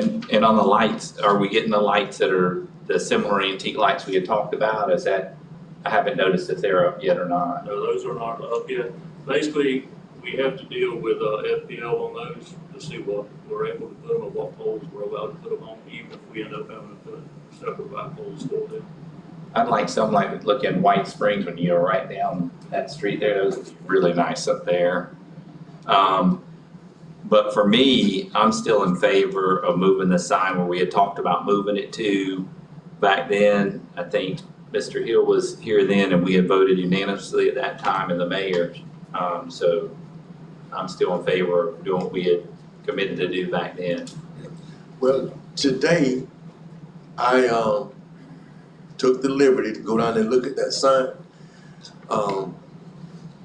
And I videoed some of it, but anyway, like I say, it's 3 bolts. I also went and talked to, those signs were built at Mr. Murphy's welding shop, Kilgo's welding shop. And I talked to the guy that pretty much built them. And the signs, they can be assembled and disassembled. And it shouldn't be much just to move those signs. Just pour another footer, wherever we're gonna put it at, and just move the sign. There's nothing that the signs should be destroyed. They can be, again, disassembled and reassembled at another location. What about cost, Mr. Hill? Would the cost be for reassembling the sign? No. Or is it? Again, I believe that this can be done in-house. Like I said, I saw 6 bolts, 3 on each side, and whatever is the anchor, maybe 4 bolts to the anchor. And the anchor bolts is anchored in concrete, so you can take that plate, leave the bolts, take the plate, and move, disassemble the sign and put it at the new location. And it's gonna be on the same side of the road, it's just gonna be moved down there by Bascom Norris, basically. Yeah. Mr. Warren? Mr. Mayor, may I approach? Mr. Mayor, may I approach? Yes.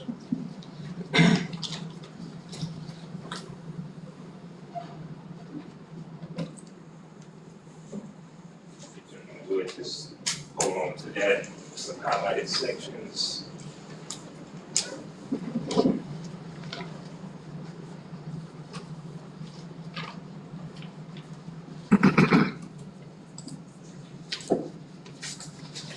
Important now, it's important.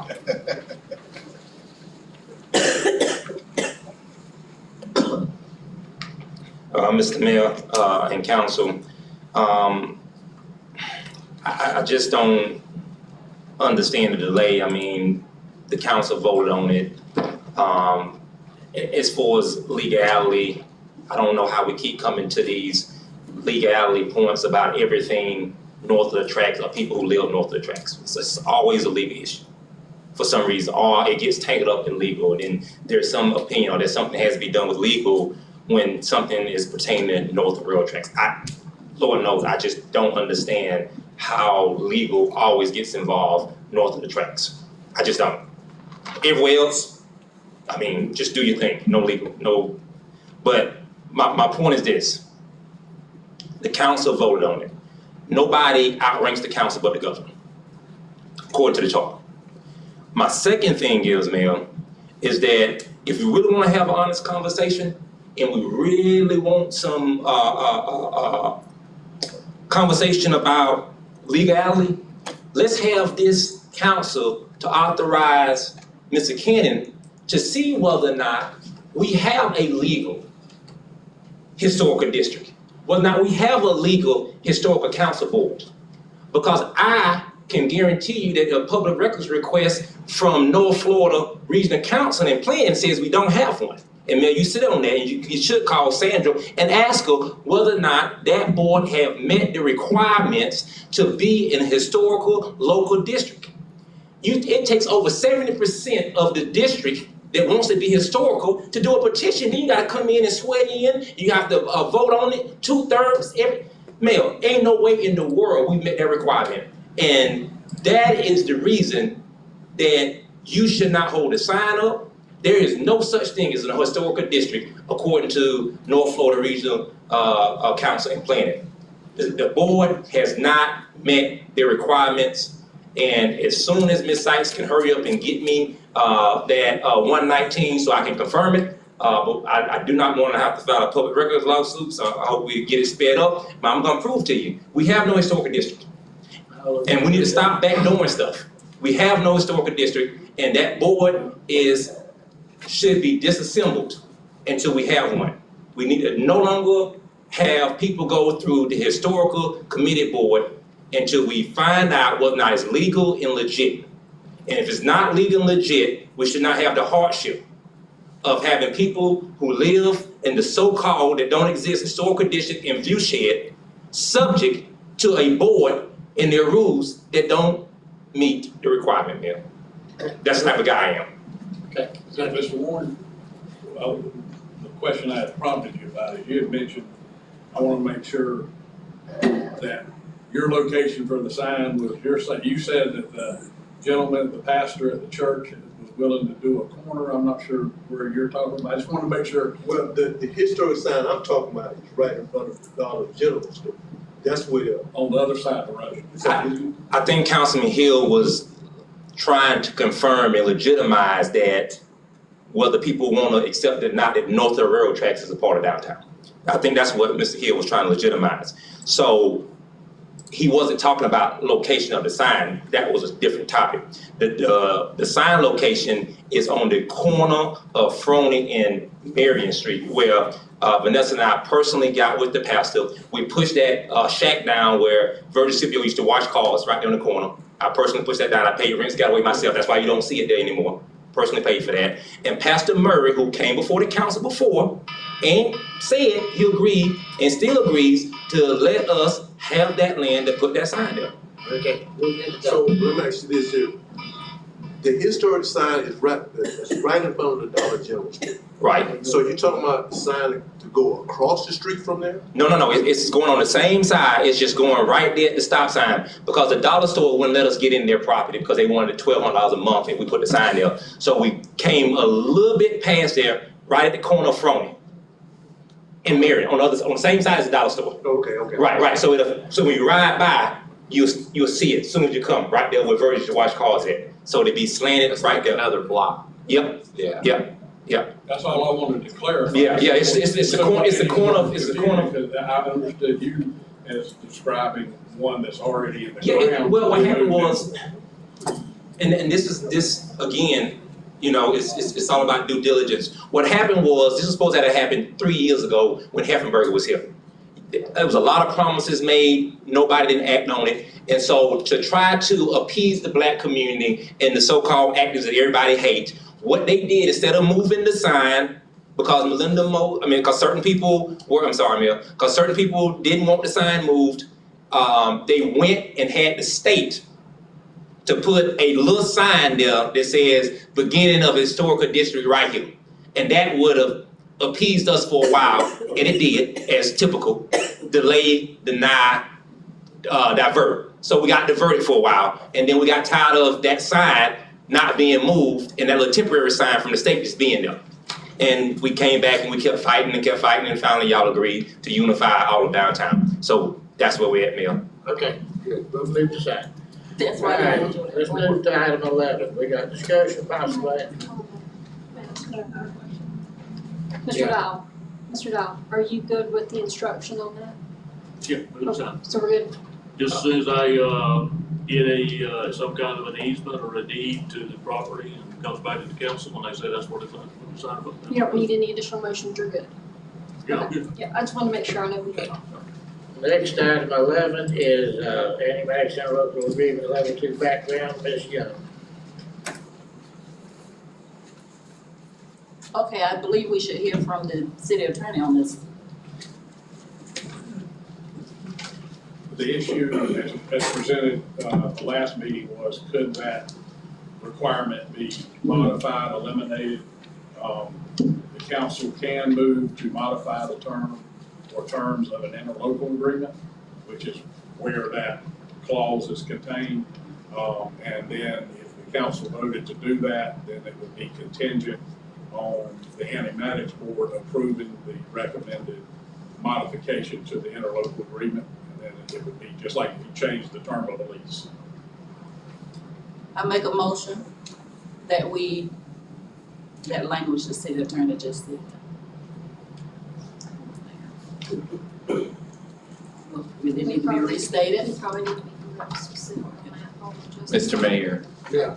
so everybody deserves a second chance, but sex offenders don't have a place in a park of any kind. If the state says you're a sex offender, you're a sex offender. I don't care what level. So for me, we need to protect the children. If you want to modify it in a way that removes background checks for certain other crimes, but if you're on the sex offender list, I don't see how you can be involved with children. I mean, there's the recidivism rate, it's just not even something that's feasible. Anybody who has children, I don't know how you could be for allowing sex offenders to work in parks. And I think we should be specific on every agreement we have with anybody that does anything with children, not just Anti-Matic. I think I'm not ready to vote on this tonight, because I think we do need to look at our checks on all the way through our city, who we support, how we could do it, what level of background checks we want to do. But I think it's a very important topic that we need to examine and not just do like this. I'm just not ready to do it tonight. And if I can say, it is very important. It's a very important decision to make. Having served on boards, several, most having to do with children. That board does not come in personal contact with children. That board make the decisions of the park, the business aspect of the park. They do not carry out functions. They don't carry out events. So there's no direct contact with you. I don't understand what the problem is. Mr. Mayor. Yeah. So the background checks is not just for the board. It's for vendors who carry on events in the park as well. It's for people who hold events in the park. Question, has Young's Park, has all that taken place for Young's Park? And all the other parks? Again, why is this park singled out? Well, that's what I'm saying. I think we need to look at all parks, all vendors, and get a policy across the board and not deal with one issue. It got in there and it got passed by both boards. It's there, but I think we need to look into our whole policy of what we need to do and how to do it.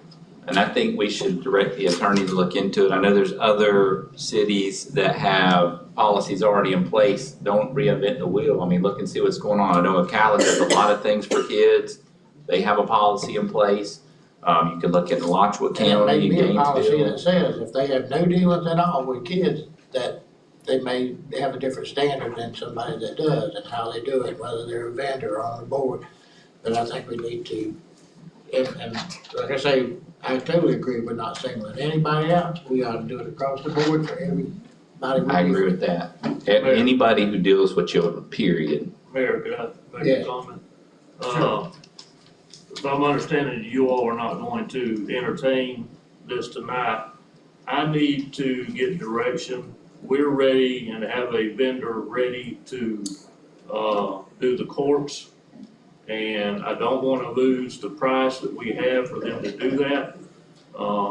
If it's good with the council, I'd like to be able to go ahead and doing the courts, because it seems like this is gonna take a little time to get worked out. That way we can move forward. The kids shouldn't have to, Right. you know, because we're trying to work something out. I'm good with that. I agree with that. Yeah. Do we need a motion to move forward on that? We have a There is a motion. motion I don't know if on the it was floor. second. I was on the thing to speak on this topic. Okay, go ahead. Man, There's a motion on the floor. There's a motion on the floor. Well, I'm I'm gonna sorry. let him go ahead and speak since he did not speak on it. man, y'all just buy me out. Just buy me out, man. I can't win with I just can't win on equalness and fairness. I find the agreement between the city and the Annie Maddox to be unfair and discriminatory, man. Annie Maddox was and has been targeted.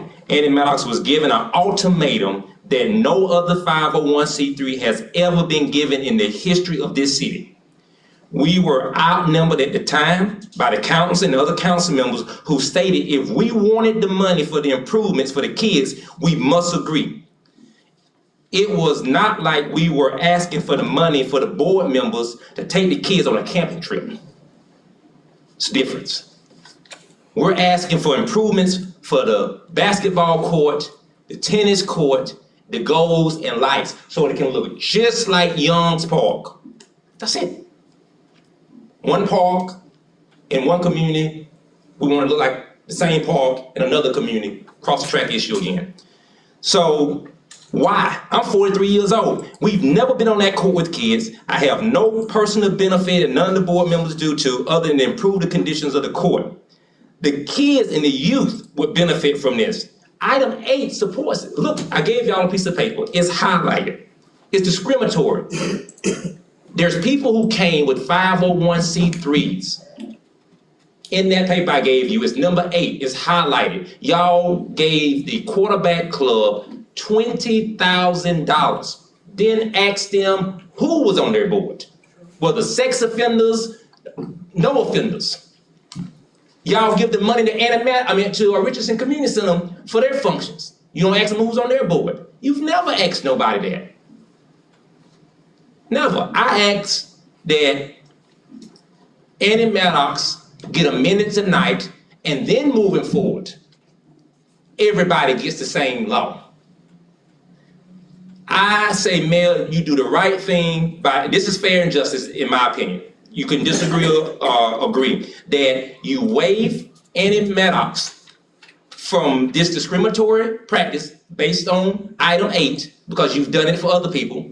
And moving forward, we have a standard across the board for everybody asking for money from this council. But you cannot sing out one person and you didn't do it to the other. That would be the right way to do it. Maybe you want to get council opinion, but you allow yourself, man. That's the right way to do it, man. You have to amend Annie Maddox, because otherwise you wouldn't be fair across the board because you'd have singled them out, and then you moving forward, you'd have given everybody else the same punishment. I want to vote it out tonight, and then turn around and put it back in for everybody tomorrow. And that's right. So I need to look into it, and I'm just not ready tonight. It's been there. We can deal with the tennis courts, we can move forward with all the projects. Okay, so we're gonna move forward with all the projects. So the kids will get the lights, they'll get the same thing that Young's Park got. Yeah. Okay, all right, that's all I want. All I want is the kids and the beautification of the park. Yeah. So when we talk about these, they're not the same. The quarterback club was representing the high school team. They're under the school board. They have to have Raptor background checks to be involved with the high school team. You have to have a Raptor background check to go on a dang field trip with your kids.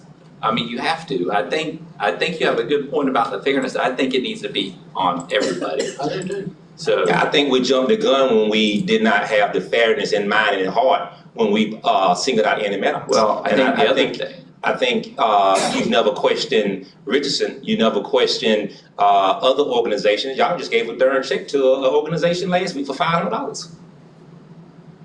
Y'all took pictures last council meeting. Oh, that was the city.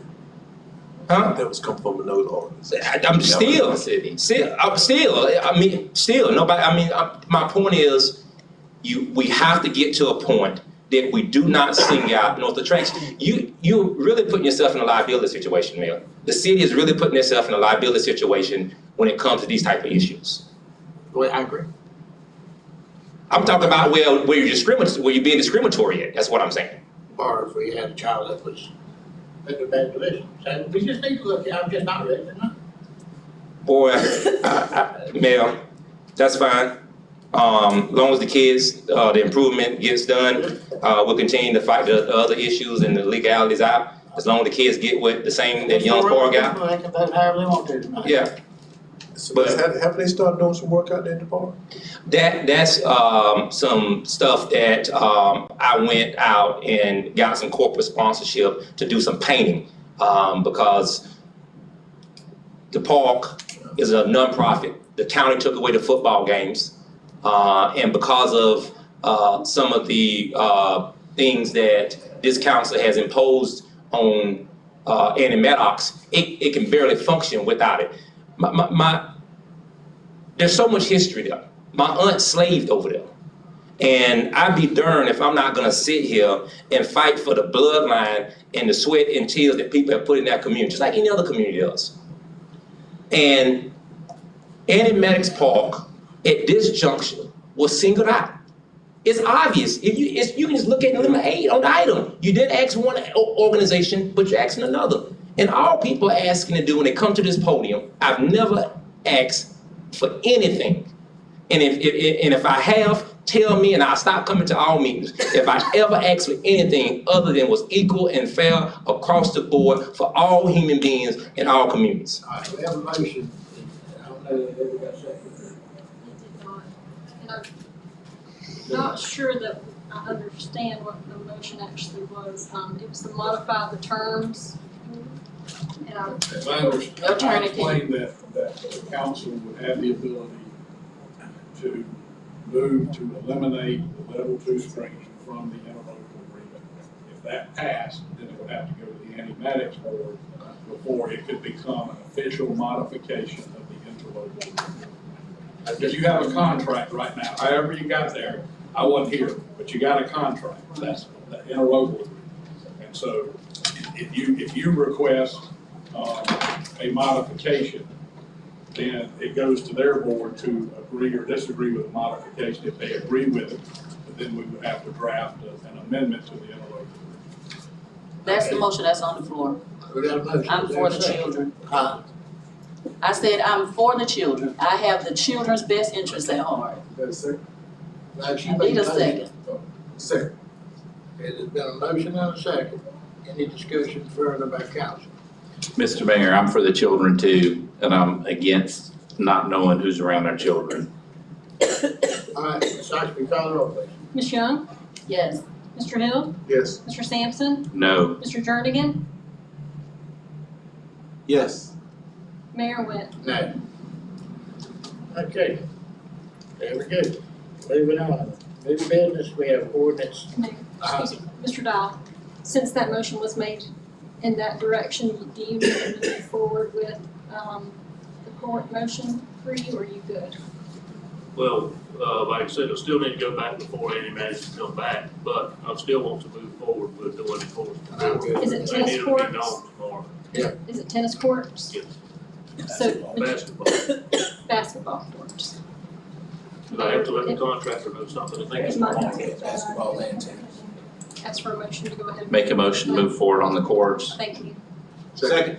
Been a motion and a second, any discussion? Call the roll, please. Mr. Sampson? Yes. Mr. Jernigan? Yes. Mr. Hill? Yes. Ms. Young? Yes. And Mayor Witten? Yes.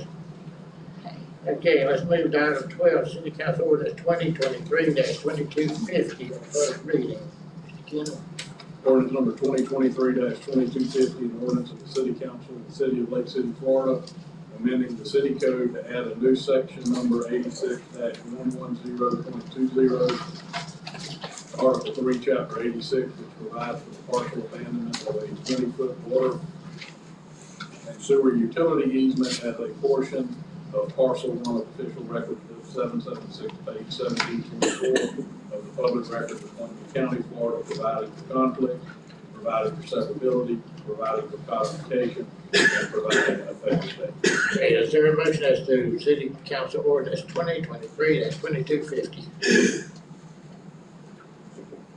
Mr. Mayor, I make the motion to approve ordinance 2023-2250, first reading. Second. Did you, Mr. Johnson, second? Second. Been a motion and a second, any discussion? Ms. Sykes, call the roll, please. Mr. Hill? Yes. Mr. Jernigan? Yes. Mr. Sampson? Yes. Ms. Young? Yes. Mayor Whit? Yes. City Council Ordinance 2023-2251 on first reading. Mr. Kim, would you read that one?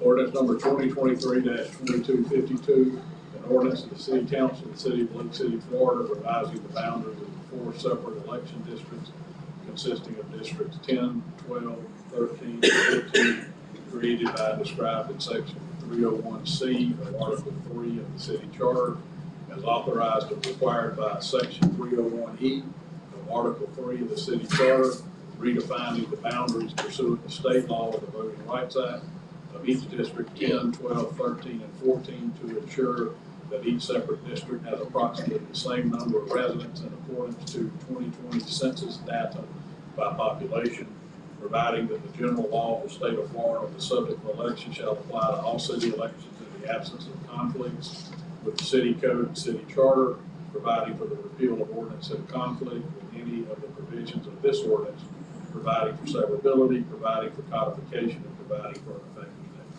date. Okay, we skipped 51, but to keep people that to reread it, we'll address item 14, and that's the rezoning, Redistricting. redistricting, Redistricting. and Mr. Spitzer is on Zoom if anybody has any questions of it, or entertain a motion. Mr. Mayor, make a motion for approval of City Council Ordinance 2023-2252.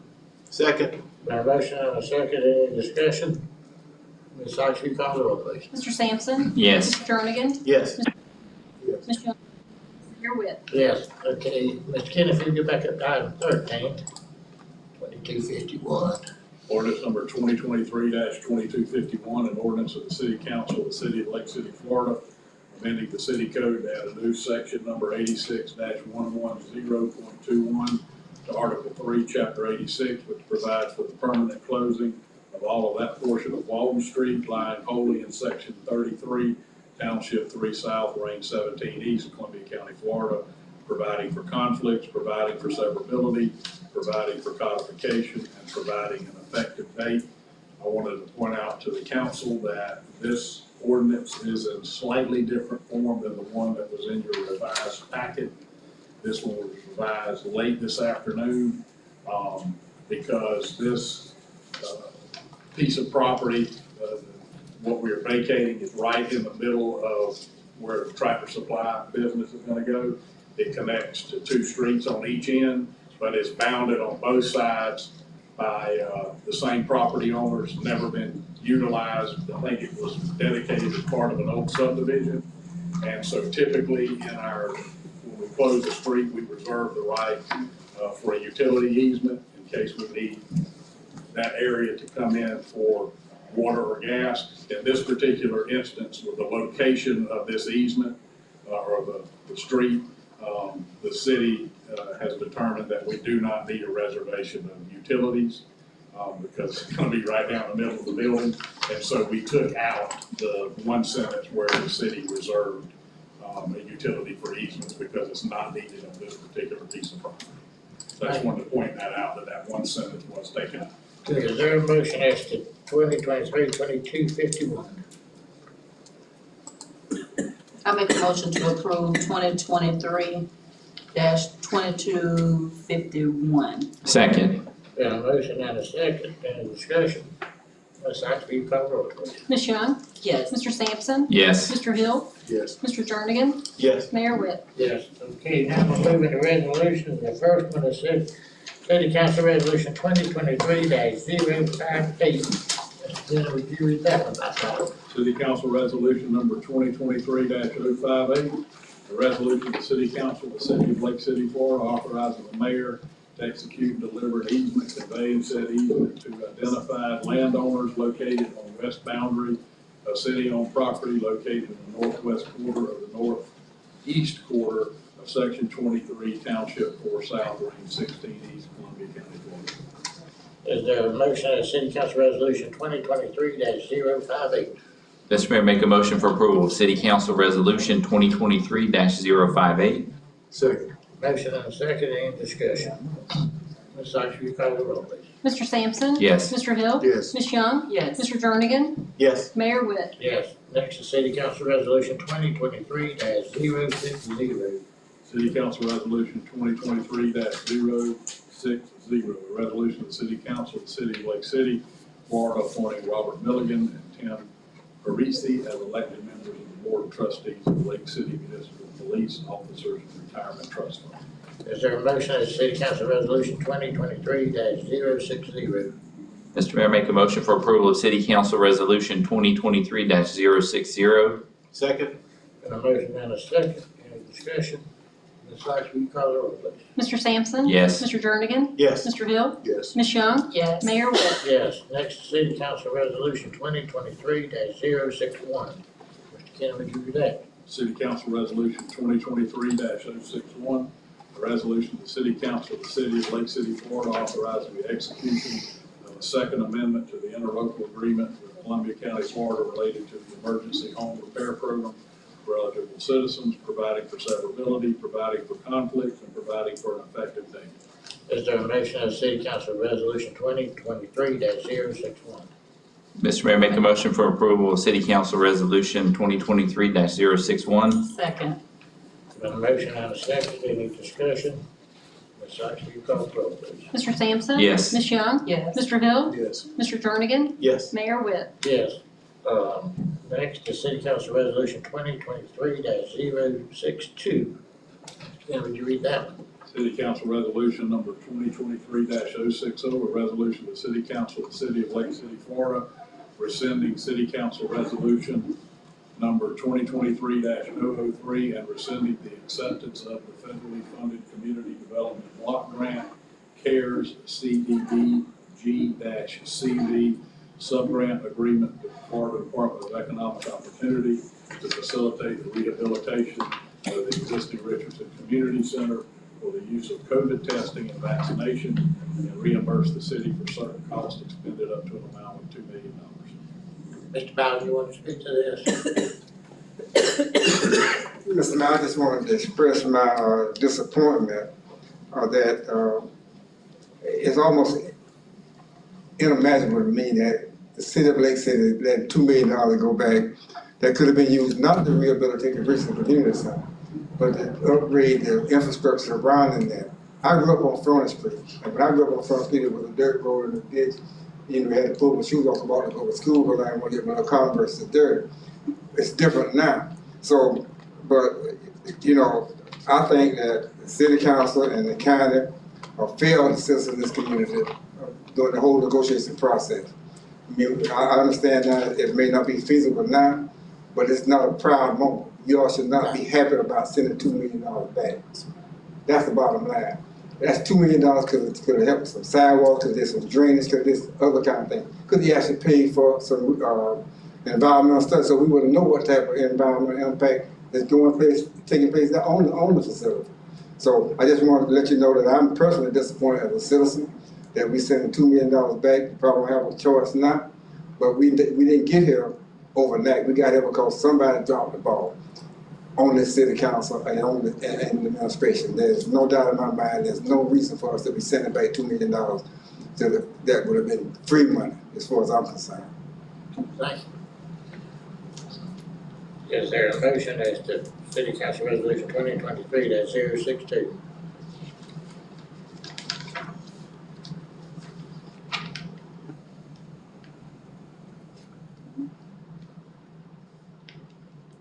You want me to give a little insight over there? Yes, sir. I believe it was back on May the 15th or 16th. Myself, Mr. Johnson, David Krause, and several members of DEO had a conference call. And it was in regards to, they found that there was a violation of the grant.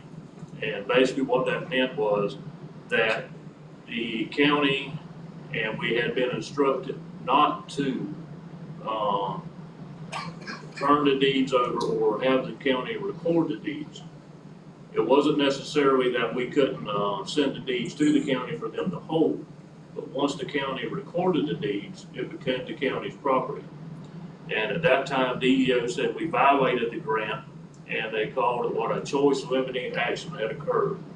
So basically what that said is, we had two choices. One is what we're trying to do tonight, which is to suspend the grant. Or they gave us the other option, we could try for a waiver. And I asked the question, if we applied for the waiver, what would it entail? Well, first of all, they made it clear that DEO had told us and the county on several occasions, do not transfer the deed, do not record the deed. So I asked if we go through the action of applying for the waiver and see if we can get the grant moved forward, what were the consequences? For one, it puts us in a bad light because we're contesting the violation that they put on us. I also asked a direct question of them, if we go through this, will they approve the grant? And their comment back to me was, you all were told, the county was told not to record the deed, not to transfer ownership of the property until the environmental review was done. The original email that was sent out that said that they didn't think there was an issue did not come from the environmental side of DEO. The environmental side of DEO is what comes first, and they're the ones that had an issue with it, and there's the ones that we violated the grant agreement with. Now, if we went through with a waiver and tried to apply for the waiver, you're looking at anywhere from 6 months to a year or more just for them to review it, and there was no guarantee that you would still be able to get the grant once it was done. So at that point, by the time we look out about another year, you know, other funding may be able to be made available. Or if the council decides that you want to put through the effort to apply for the waiver and wait about a year or so to see if they will grant the money back. But DEO also said that the government's looking to start pulling some of these COVID funds back, so they might not even be available in a year or so. So at that point, that's the two options. We can either turn it back again tonight, or we can take a process that could take anywhere from 6 months to a year or longer and still not know whether or not we will be approved or not. Will that keep us from applying for other grants? It won't keep us from applying for other grants, but they will look, they did state that they would look closely at us applying for other grants since this one was going back and it was a violation. That's why a couple of months ago, when the county was here and wanted if I'd sign a deed or signed the deed, it, you know, because people said that they did it, well, they put it in writing, and then this is what happened. Mr. Mayor, can I speak to this issue, please? Sure. Briefly, thank you.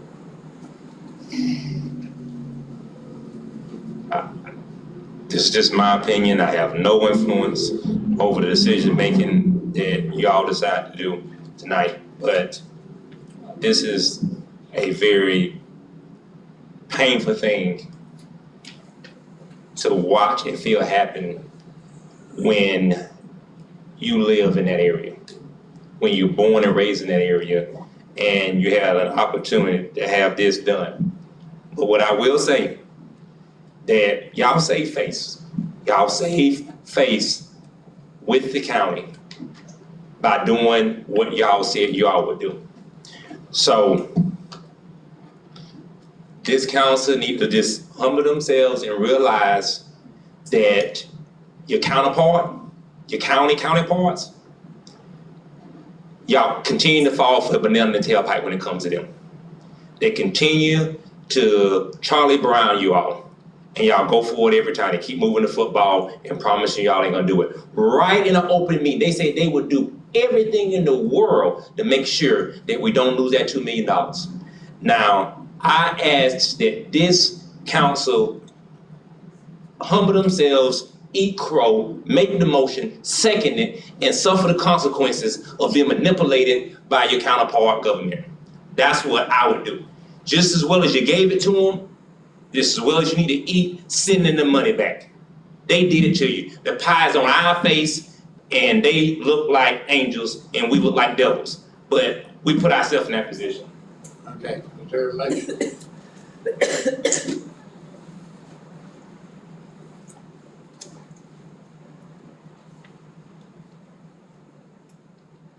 Going once. May I make one other comment, Mayor? Sure. At Thursday's county commission meeting, they voted to go ahead and start moving forward with the lightings, or the lighting project at Richardson.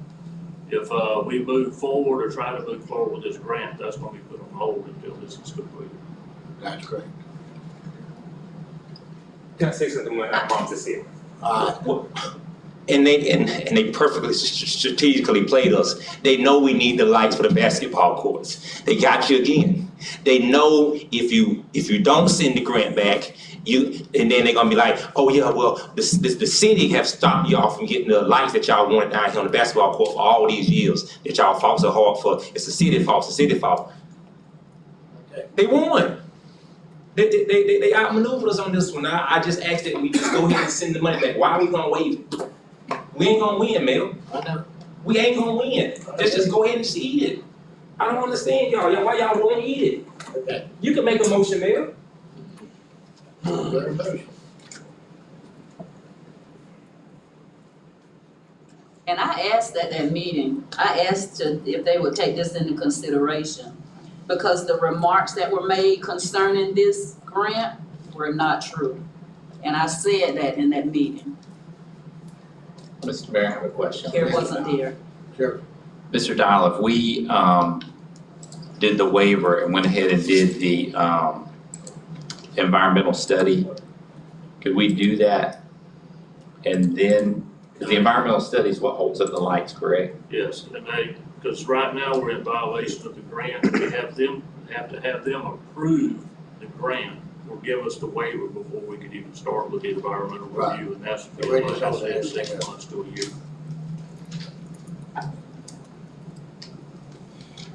Get the conversation going. I'm gonna make a motion that we adopt the resolution. Second. I second. Okay, we got a motion and a second. Any further discussion? Ms. Sykes, please call the roll, please. Mayor Witt, Yes. Mr. Hill, Yes. Mr. Sampson, No. Ms. Young, Yes. Mr. Jernigan. No. Pass. And motion carries. Okay. All right, item 20, City Council Resolution 2023-064.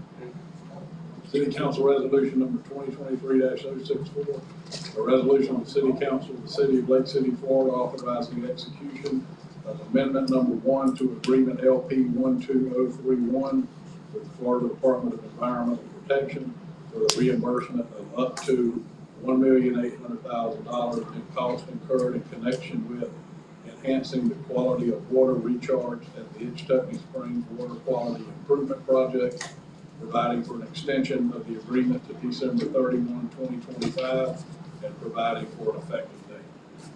Is there a motion as to City Council Resolution 2023-064? Mr. Mayor, make a motion for approval of City Council Resolution 2023-064. Second.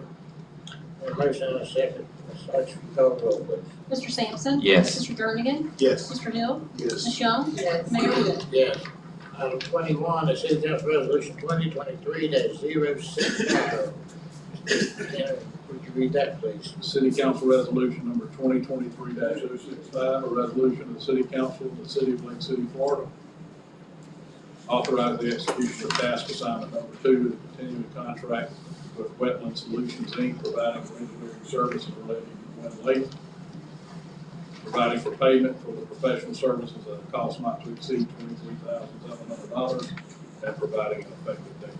Is there a motion as City Council Resolution 2023-065? Mr. Mayor, before I make a motion on this here, Mr. Dow, can you explain this? Cause like, again, I'm not too enthused with professional service, North Florida professional service. This is not North Florida. Oh, it's not? No, Oh, sir. okay. After conversations, and this was something that they were looking to do for us at a much higher price. So this is the company, Wetland Solution is the company that, engineering company that does our wetlands. Oh, okay. Well, that's all I need to know. So I'll make the motion to approve resolution 2023-065. Second. Motion and a second, any discussion? Ms. Oxley, will you call the roll, please? Mr. Hill? Yes. Mr. Sampson? Yes. Ms. Young? Yes. Mr. Jernigan? Yes. Mayor Witt? Yes. Next is City Council Resolution 2023-066. Mr. Kenny, would you read that one? City Council Resolution number 2023-066. A resolution of the City Council of the City of Lake City, Florida, amending the personnel manual for the city, authorizing and adopting a retirement bonus policy, incorporating the retirement bonus policy into Chapter 14 employee benefits of the personnel manual, and providing an effective date. Mr. Bowden? Mr. Mayor, it sounds like a decent policy, but as I read through the agenda package and all the whereas, and it said the best interest of the city, but nobody articulated why it's in the best interest of the city. I guess my question is the city president contributing to the retirement funds for employees? Are tax dollars going towards the retirement?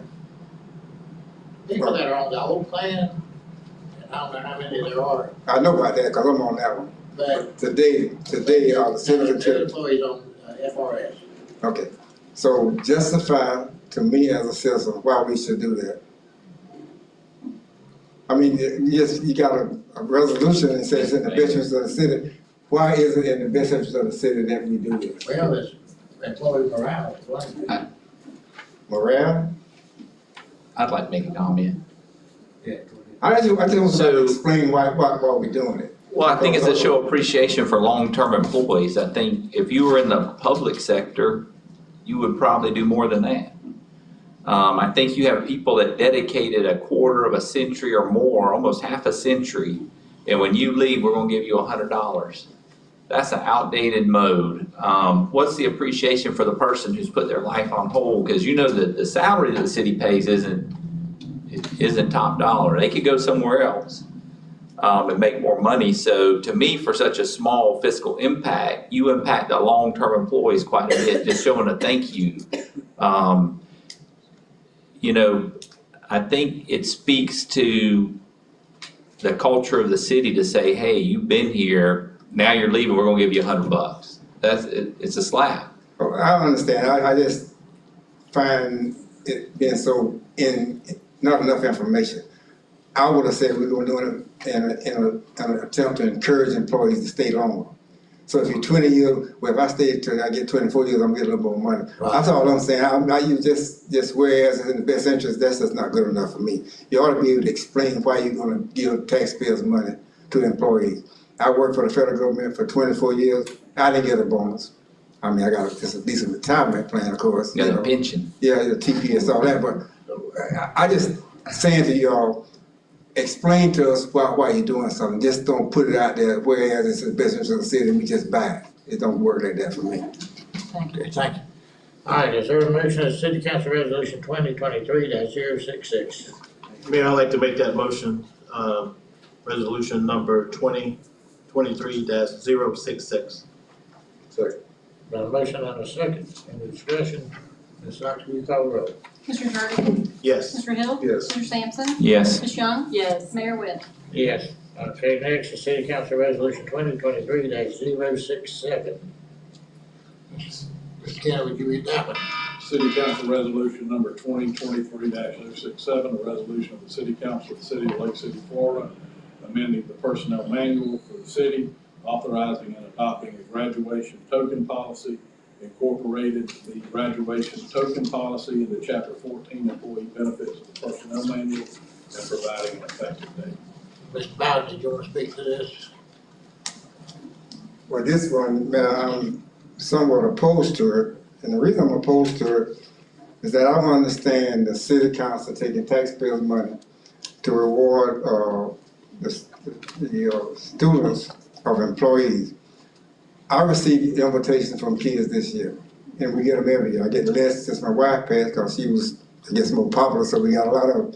So I don't get as many now. But it just seems to me that as a taxpayer, I should be able to decide what student I want to give an award to.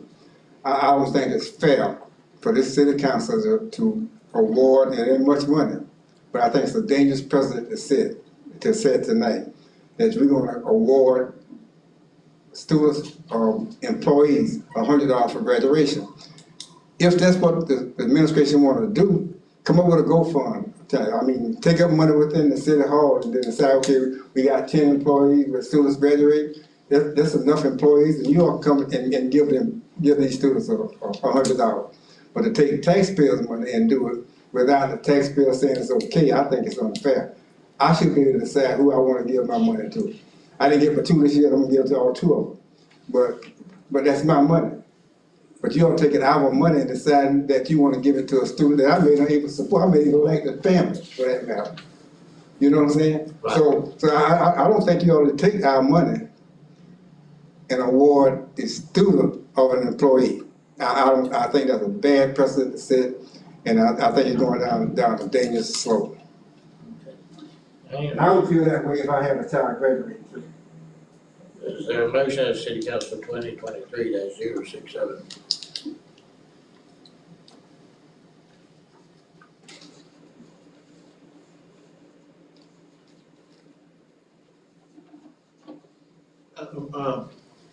I know you said your motion is, can we discuss it or we have to wait? Well, we're supposed to have a motion before we discuss it, but, I'll make the motion of 2023-067. okay, is there a second? I'll second it for discussion. Okay, go ahead. Yes, when you say choking, is that money? Or is that a trophy? Or is, it's $100, right? Yeah. So $100 given to a student that provides their high school diploma. I think that's more than fair. That's more than fair for one of our employees that's got a son or daughter graduating from high school. I don't think that's that should be even an issue. It's my money. It's not your money. All right, Ms. Sykes, we call the roll. Mr. Jernigan? Yes. Ms. Young? No. Mr. Hill? Mr. Sampson? No. And Mayor Witt? Okay. Lakeshore Hospital Authority parcels update, Mr. Dow. Yes, Mayor. On May 15th, a letter was sent to Mr. Dale Williams, Executive Director of Lakeshore Hospital Authority, requesting information on the parcels that were given to the city. And it was inquired about whether we could keep the parcels if we don't build a city building on them, or if we could just get part of the parcel. And to this date, Mr. Williams has not responded back. Got any questions on that? If not, we'll move into item 25, scheduled workshops for rolling City Hall, paper bonds, and the advisory committee review board and group pictures. Take the easy one, group pictures, do y'all want to do that? What would you suggest? Like first week, July? When do you recommend we do the photos? We could do it before any council meeting. Just as soon as you all go there. 19th, okay? The 19th of this month? I won't be here, I'm so sorry. Okay. Yeah. Yeah. That's it'd be That the is 20th, 20th. but I mean, I have a conference, I'll be at a conference. Okay, let's do the first meeting in July then. Let's see. Right, the 4th is on Wednesday, It's on a Tuesday.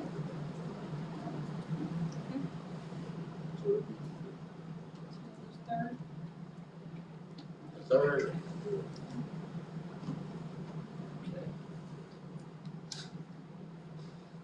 $5:30.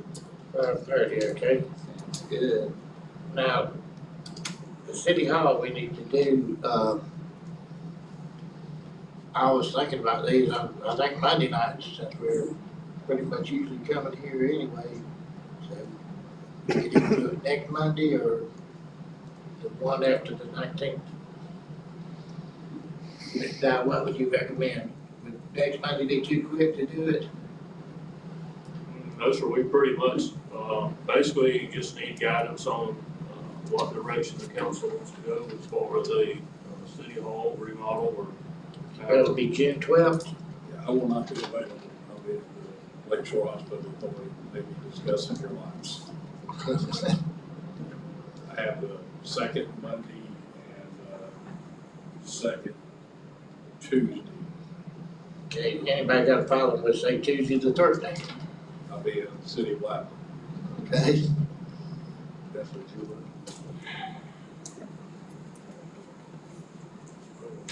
23rd or 23rd to 26th. Conference, got one conference.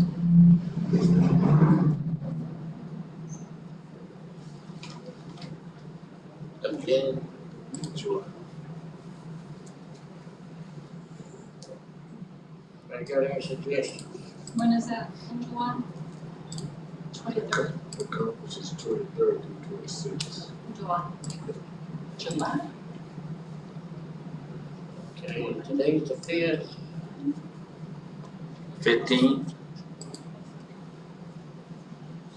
15th, okay with me? July the 15th. June, June 15th. next Thursday. Okay, let's do June 15th. Is that for discuss city hall vacant lot? Yeah, What time? 6. Don't want to schedule any more, or just try to get that one out of the way.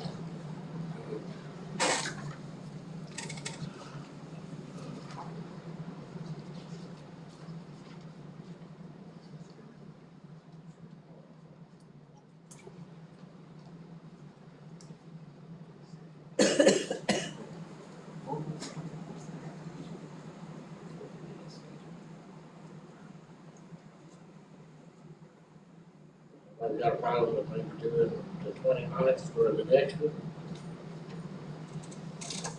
That just hold up from there. We can't hear you, Mr. Mayor. What's the schedule? June 29th for You board or advisory? the advisory board. Just go down the list.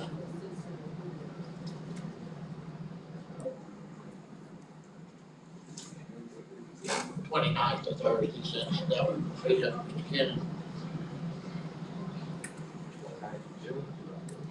Okay, let's just. June, he said We'll June. take care of June, so This let's. Thursday, What's the time? 6. Structuring advisory committees. Structuring of advisory committees. Got a salary for the board? We ain't got there yet. We have to do that one 1st of July sometime. I'm gone the week of the 3rd. I may have to obviously come back for the night of the 3rd. If I don't have coverage. I'm gone that week of July 4th. Okay. So we can't do the picture of that, Well, if I do, I'll come back to. okay. We'll put it on, we'll have it on there for that. All right, is that good for everybody for tonight? so do you want to go with the next Thursday? Yeah, the 20, I've got the 15th, the 29th, and then July 3rd for the pictures. Or do you want to do any on a Saturday or?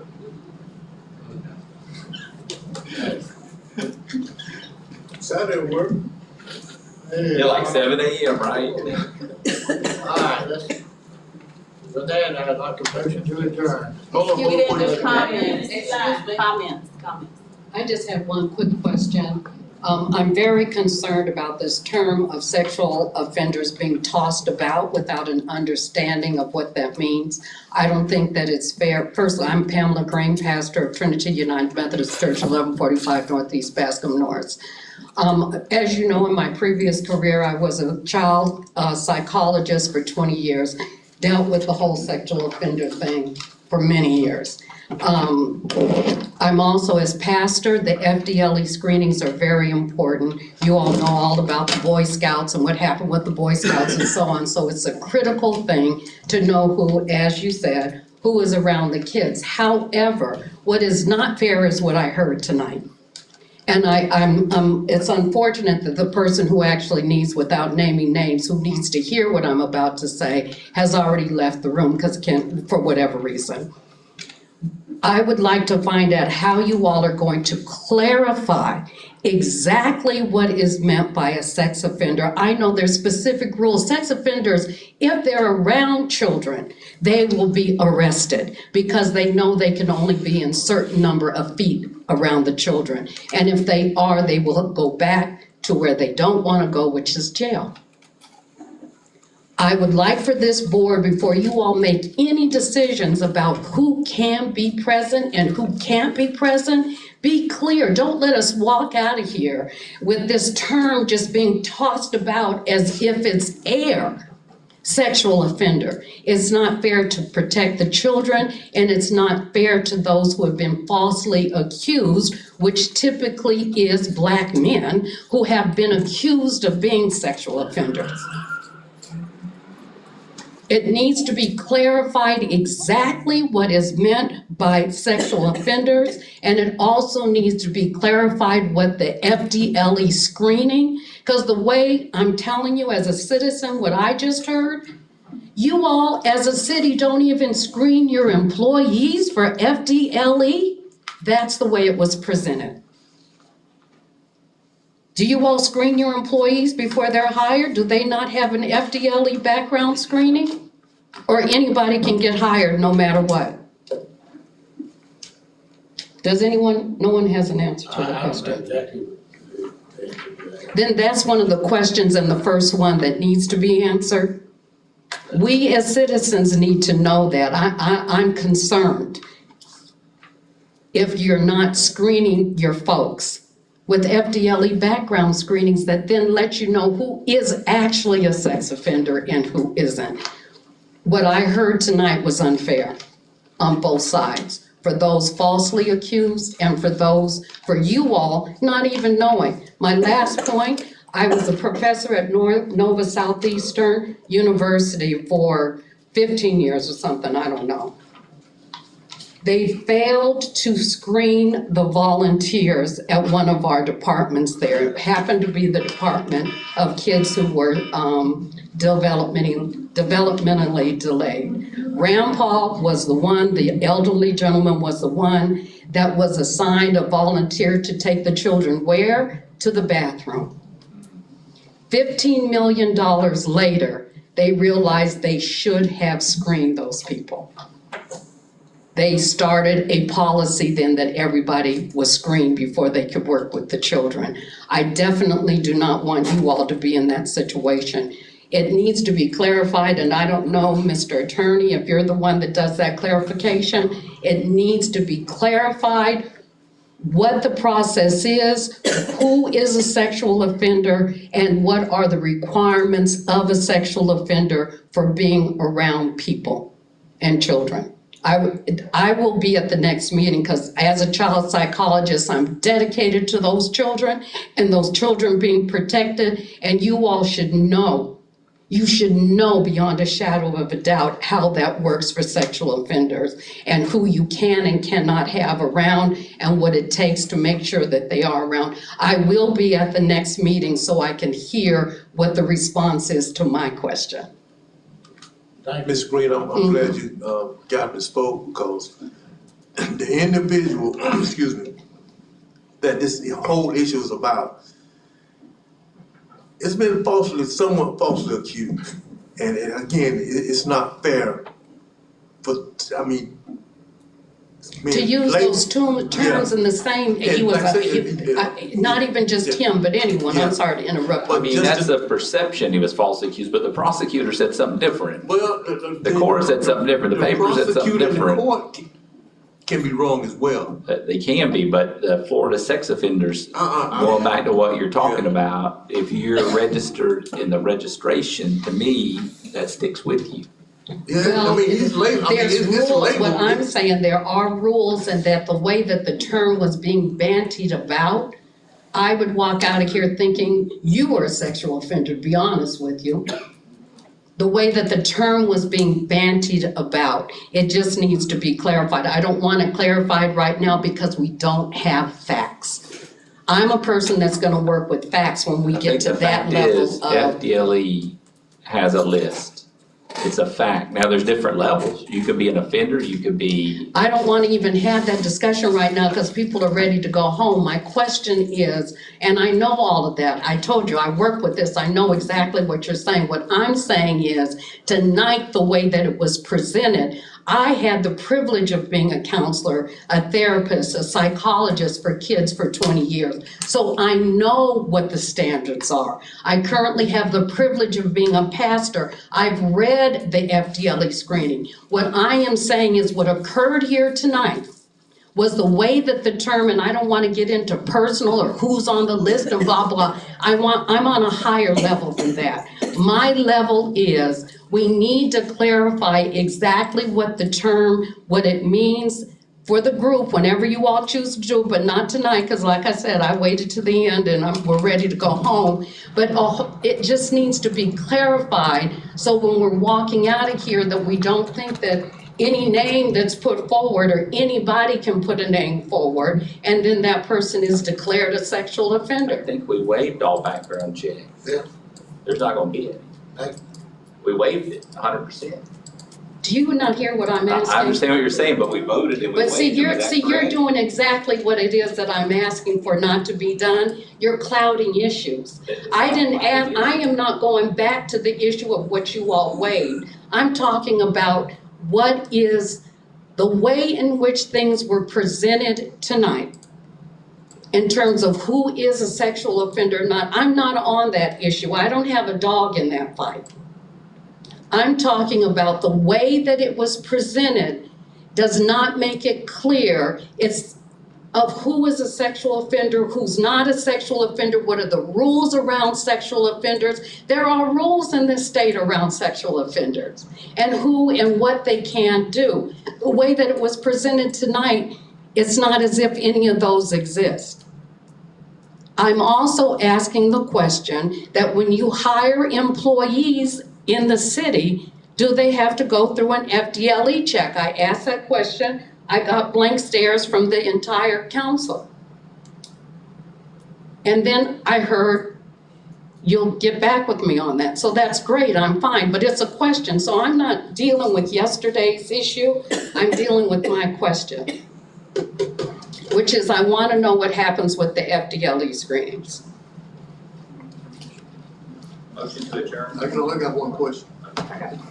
This question is for Dee and I'm back. Wind Lake. Drank too much water. How's that coming? Wind Lake. Well, that's what, you all passed tonight. Okay, I'm sorry. We have a person still standing here. I mean, we can't just. Oh, I thought she was finished. I'm I sorry. am done. I mean, if you want me to be done, I'll move. I just got kind of distracted when Mr. Sampson moved. I got distracted. Thank you. Okay, but so I will get a response to my question. Yes, ma'am. Okay, questions. Yes, ma'am. Mr. Keenan, I will get a response to my questions, or do you want me to send them in writing? If the council directs me to do research and draft a policy, I will. If they don't, I won't draft a Thank policy. you, Ms. Young, for making sure that they recognize. So then it's like, thank you, Dr. Green, we're happy. Are you all going to ask him to please, direct him to please get the answers to my question? Because the way that I've seen things go, that's the only way he can act tonight. So I'm hearing them, Mr. Mayor is saying that you are directed to answer my question. Directed to do what? To find out if employees get background checks. That's an administration. I won't That's call pretty Mr. Dial in the morning, and Yes. so I think that. And all three. Well, we'll have an answer next meeting. Okay, so because he says he needs to be directed in order to do it. I don't have any I'll idea give what the Mr. Dial policy find is. out. I don't have any idea the context of the definition of sexual offender is. Okay. I don't. So it'll be a nobody good, has- it'll be a great education. It'll be a great It's education for all of us. It's according to the order anyway. You have to actually read the order, that person's court order. it may be that he can be around them or he or she supervised. So it's really in depth. Which is where my question is coming from. I think that this council is operating without having the proper facts. Okay, Mr. Hill, you want to add what he said? Okay, I do have one thing before we leave. Mayor, Chief Butler, I am very concerned when we have someone who's aggressive, and I watched Councilman Hill point to the chief, the mayor pointed, and officer and chief, it was like looking back and forth to see. It's a lot of lives in here. And because we went through that detector, that doesn't say we have a gun, we don't have a gun. He looked at my bag like this. I have a gun in the bottom of this bag. I love me and I love everybody else in here. And we need to be more conscious. Now, I requested some time ago that the officer, we need an officer on his feet. I take that very serious. That man was becoming aggressive. And we can't take it lightly. Security is very important. Yes, and I ma'am. just ask that we respect that. But, I was waiting for the mayor because I have to work on the direction of the mayor. For me to, I had the officer. they were up and ready. I had the officer stand, I had his body camera on. It took a while. We were ready to go, and as soon as mayor, if I'm wrong, my apologies, as soon as I heard from you, we moved. Correct. So, All right, anything else? What was July 3rd? What was July 3rd? Retaking council photos. Okay. Yeah. What All was right. the citizen, I missed the date for the citizen review board. We hadn't said it. Oh, okay, no wonder, okay. Okay, is there a motion to adjourn? Motion to adjourn. Second? Second. All in favor, say aye. All right.